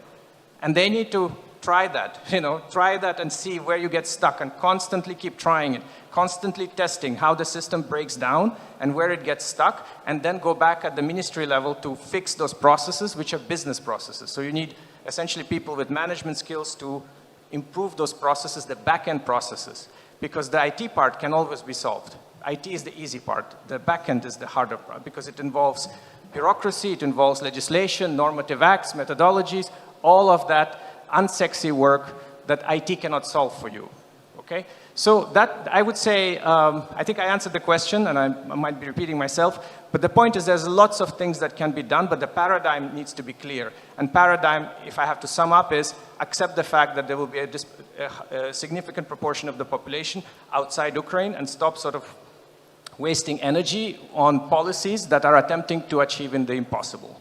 Thank you. Thank you so much. Thank you so much. Mr. Whitfield. No, thanks. I think it's two sets of policies we're talking about here. I think maybe referring to Nitin's language of high-end or low-end people who are based in the EU now. So I think for the low end, or for a big part of all the people in the EU, I think it's about creating conditions in Ukraine for them so they will be willing to come back. Security is an obvious one, but they need to be growth here. And I think when it comes to labor market, it's very important that you have a functioning labor market with good, decent and productive jobs with wages that will be attractive for people coming back. And I think based on experiences from most EU member states, you will have a more stable growth in countries where you have a well-functioning labor market. So even if it thinks attractive in the short term to have big cohorts of people working in platform jobs or or here a lot of people are working on as single entrepreneurs without social protection, etc. It's maybe good to create jobs in the short term, but for the long-term stable growth, it's not the way that is necessary to grow wage. And I think this is one really strong sort of message from the EU perspective. And secondly is, I think, on the more high end, there need to be more closer engagement between Ukrainians in the EU and Ukraine as such in this current context. So I think this can be done in many different forms. Just mention one example that on the event that was yesterday, which was the final event of Lithuanian implemented EU-funded project that brings with the objective to bring in young Ukrainians from studying universities in the EU to work in the public administration for a limited point of time to share, to come back and see how they can contribute from what they have learned in the EU. So but it's about you bring the experiences you have from the EU back. But on the other part of the labor market, there are a number of programs that we are funding, which makes it possible for joint ventures of EU-based companies with Ukrainian-based companies. And of course, if you have people who knows Ukraine on the EU side of this joint venture, I think this will be more likely to be successful. So to use the opportunities to build growth in Ukraine from the people who are now in the EU. Thank you so much. Thank you so much. I'll come here and then come back to you, okay? Ваші рефлексії. How can you reflect, Alexei? Mentioned push and pull. I wanted to use that in a different context. We have the push factors. The overarching push factor is the war and security situation. But there are long-standing push factors for Ukrainians to find a better life overseas. This is the deficit of decent work. One of them, they have been migrating for economic reasons to find a better job, a better life outside of Ukraine. And since that outward migration started, the different governments reiterated on the importance to bring Ukrainians back. But look, now we are almost 4 years into the war, have been into the war. And imagine a situation whereby a refugee who has a kid, who goes to school, who has already developed some social ties, what can influence the decision of that person to just uproot that kid, uproot themselves and come back to Ukraine? There should be very strong. So I hope it was not because of what I said. I think Ukraine should work on the very strong pull factors, something that would attract Ukrainians come back, and not all of them will come back. We have to live with that. We have to accept that and go further. They will not be able maybe to just because they have started a new life elsewhere. But maintaining connection with the motherland, I think it's very important. And here a lot can be done, and maybe some Ukrainians who have become successful over there can come back and build a business here, or young Ukrainians who study abroad, like my daughter, for instance. She studies in Ukraine. She says, "Daddy, I want to come back and I want to rebuild Ukraine." Maybe the focus should be exactly on these people. But then also, coming back and behind the advertisement, come back and rebuild Ukraine. Behind all these good and nicely put advertisement videos, the person comes and sometimes faces a very harsh reality. Miserable pay, all kinds of arrangements to avoid, here and there, the taxation, law protection. And this is very different from what they already used to in the European Union. So actually, Ukraine has to progressively work on closing the deficits of decent work. Це може надолужити дефіцит роботи. Це не станеться зразу, як у Польщі, Німеччині, навіть не кажу за це, але має бути виразний план того, як це можна все згромадити. Сьогодні Пані Дарія, заступниця міністра, казала, що треба регулярно переглядати мінімальну платню. Отак твориться соціальний діалог. Це не можна робити адміністративно через постанову кабмінівську. Треба обговорювати.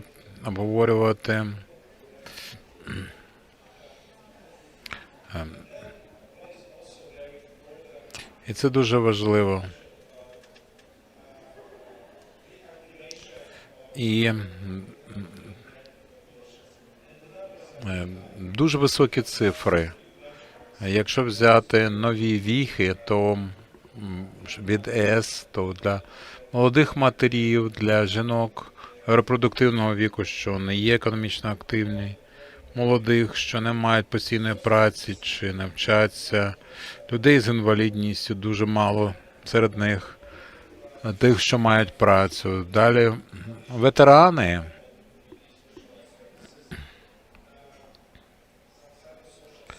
Психосоціальна підтримка.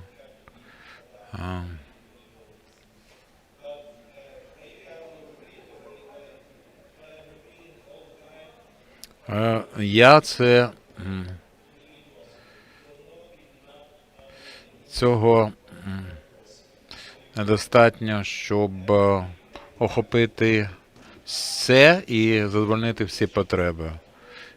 Доведеться запрошувати людей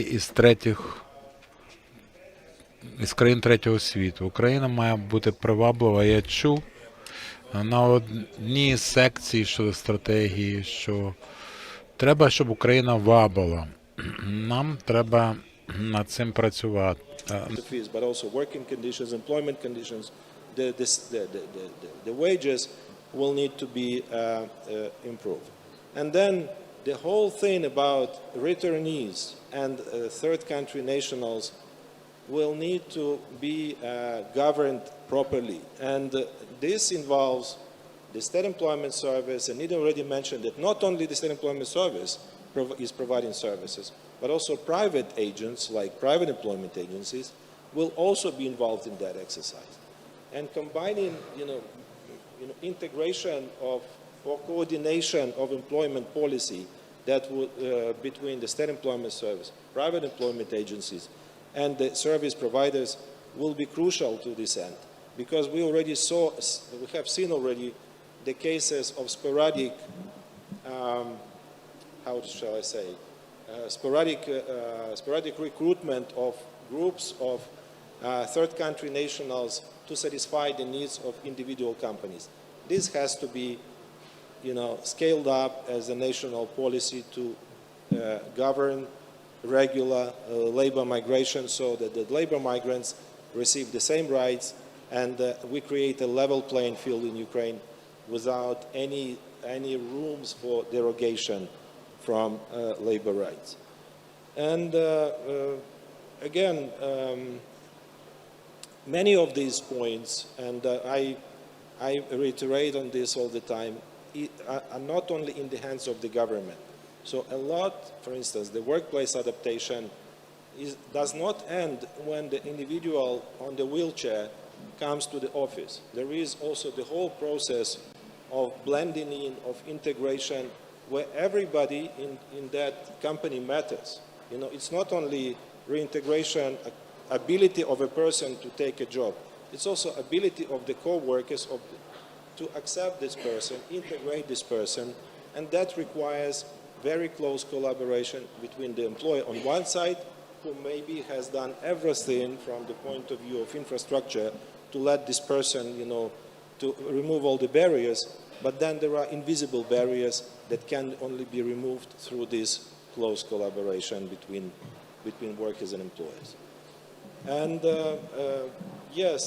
so reducing this decent work deficit, I think this is one of the pull factors that can indeed make Ukraine a place attractive to live and work, and not only to come for just to do dentistry and somewhere else checks.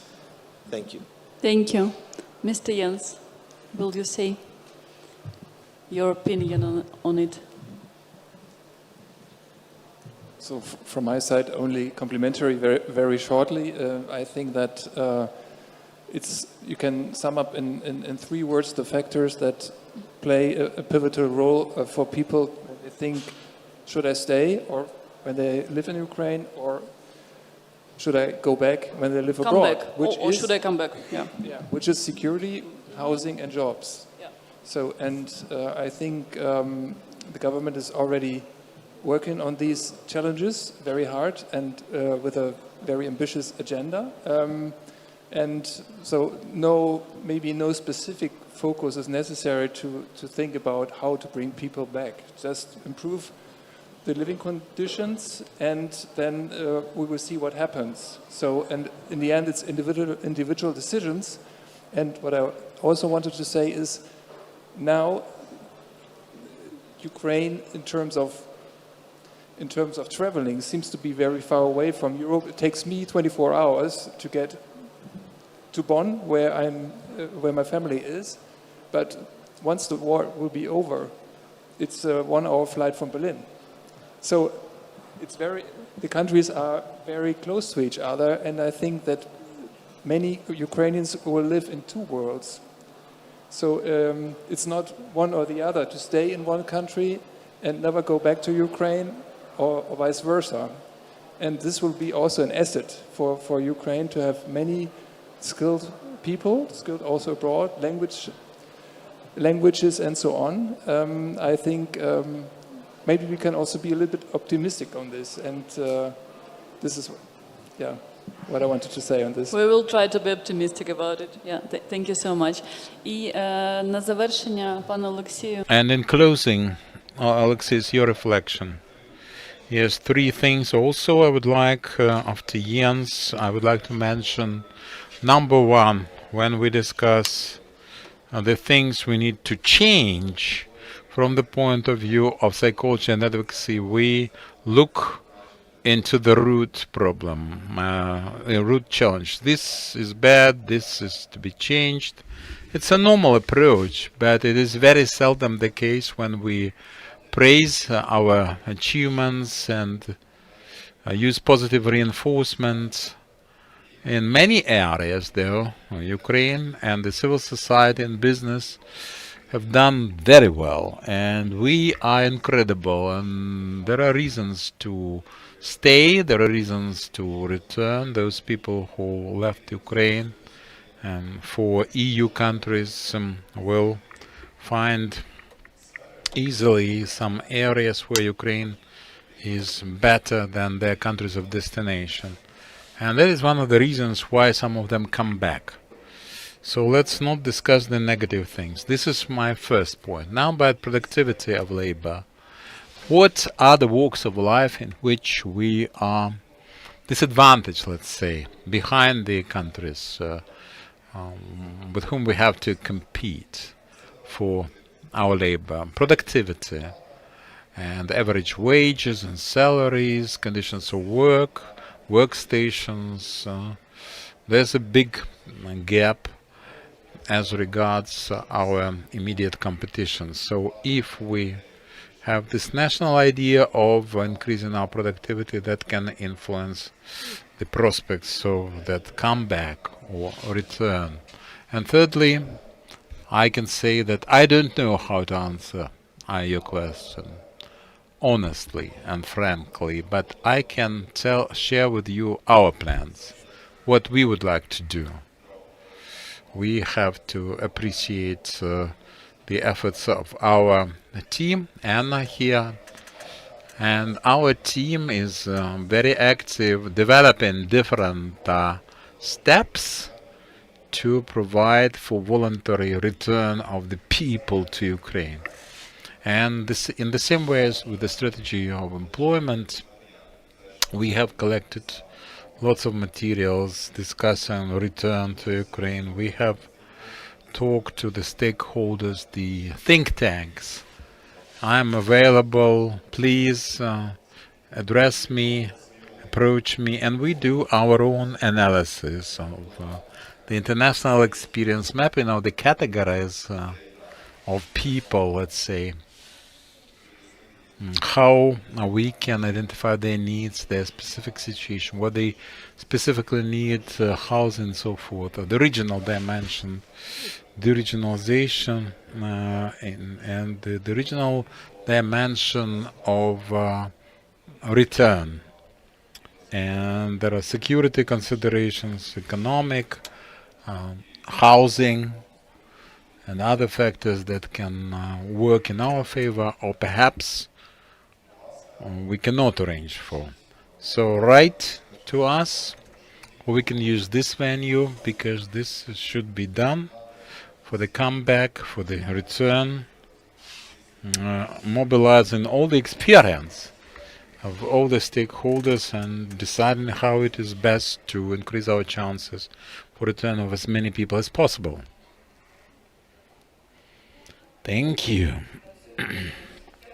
It's on. And I think we cannot arrange for another panel considering the format, but for the communication, you can, and post-communication, I think you can expect all the feedback and proposals for cooperation after this announcement. For this very interesting but gender unequal panel. Thank you so much. Thank you so much. На цьому ми завершуємо цю панель. Я запрошую до слова. And I invite to take the floor our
invite our speaker for the closing remarks. The panel discussion seems far from being over. To finalize this panel discussion, but still. Я запрошую для заключного слова. So let me invite Alexander Tsiber, Deputy Minister for Economy, Environment and Agriculture, responsible for digital development, digital transformation, digitalization.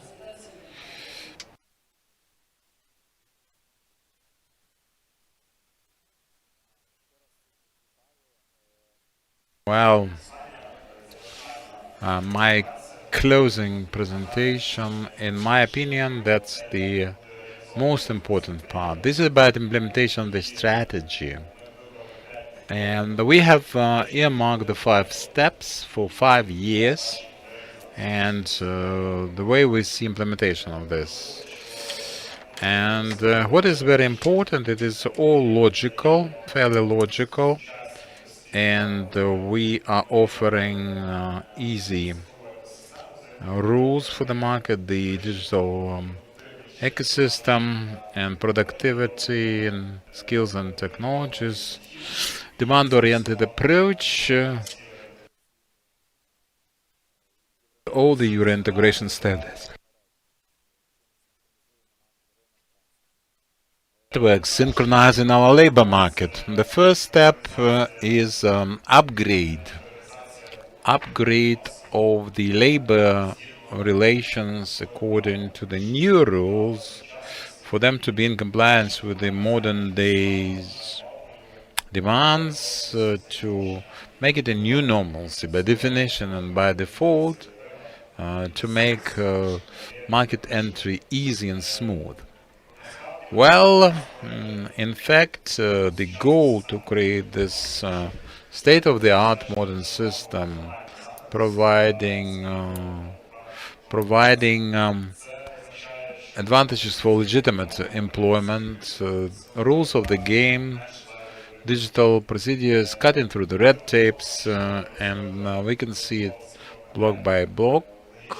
Now 5 additional steps, bringing us closer to successful European integration of the principal directives being implemented, and for other steps, subsequent steps, this is the social dialogue.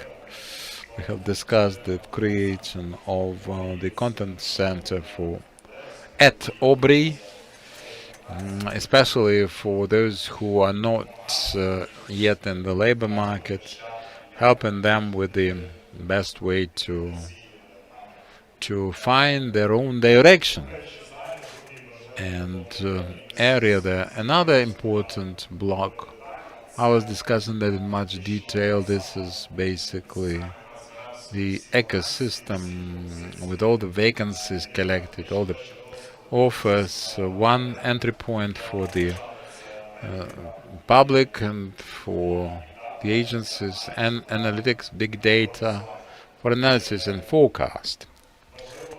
And it is important that it is to provide high-quality services and career counseling. It is broken into 6 items as to how we should develop Aubrey.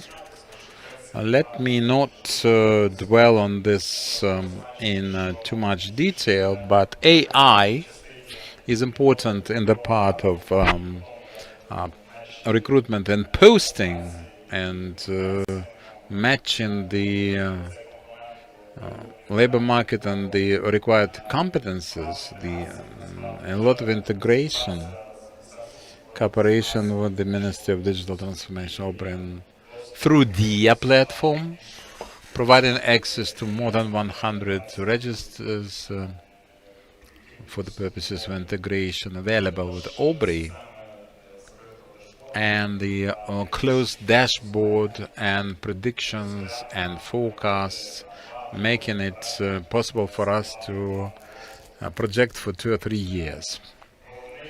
The principal effect is downsizing and disappearance, subsequent disappearance of this balance in the market, with the public getting more recommendations, becoming more precise, more pinpointed in their approach with the vacancies made available in the interface. We'll see the proportionate match.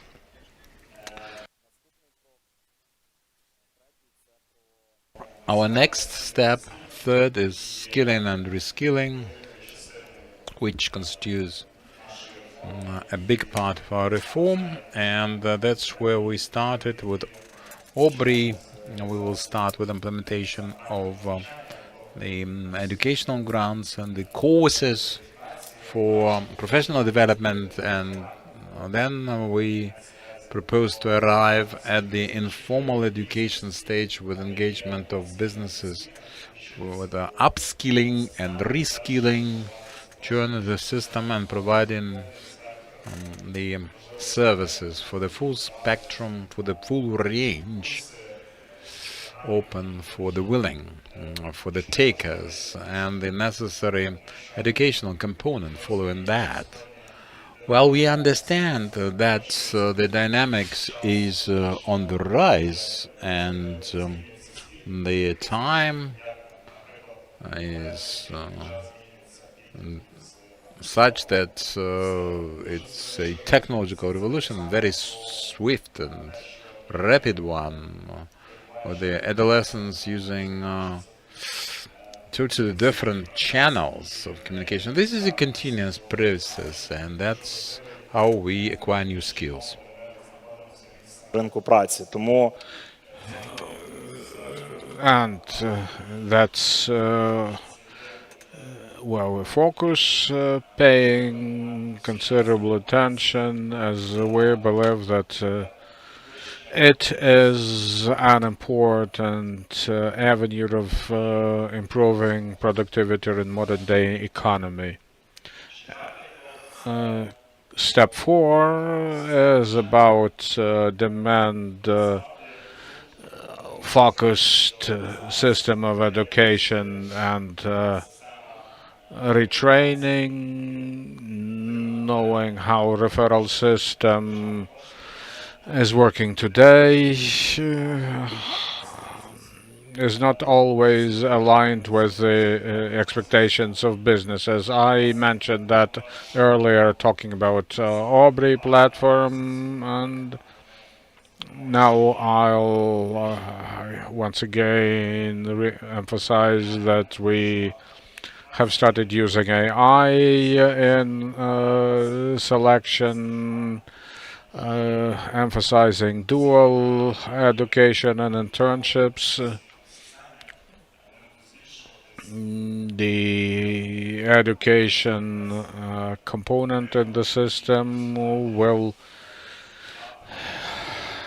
link various elements of the labor market to the business's demand. And final step is full integration with the European labor market. We have already designed ways in which we will integrate with the key registers and make our labor market catch up faster. It's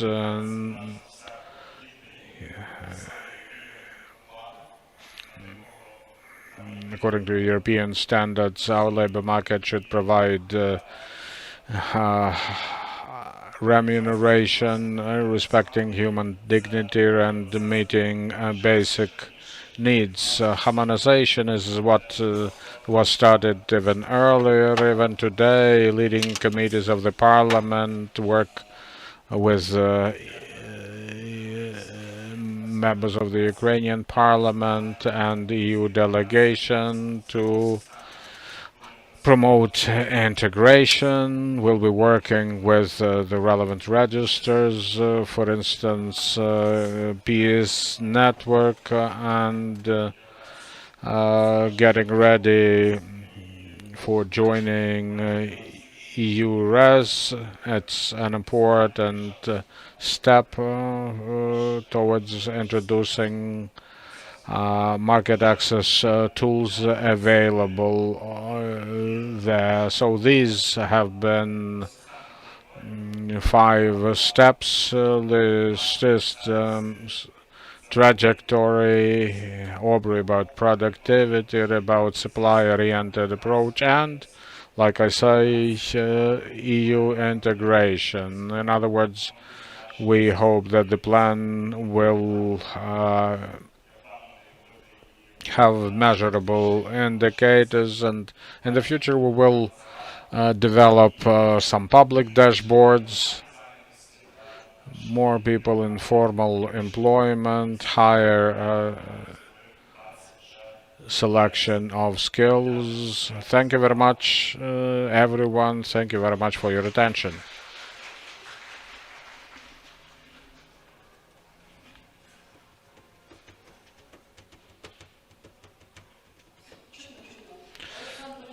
Thank you, Alexander. And I would also like to appreciate your participation in the event dedicated to the Strategy 2030. For your information, everything related to today's events and further development of the strategy will be available at the BRDO website and that of the ministry. The strategy hasn't been formally approved. We are waiting inter alia for feedback from the European Commission. So today's event was our working meeting. Thank you very much.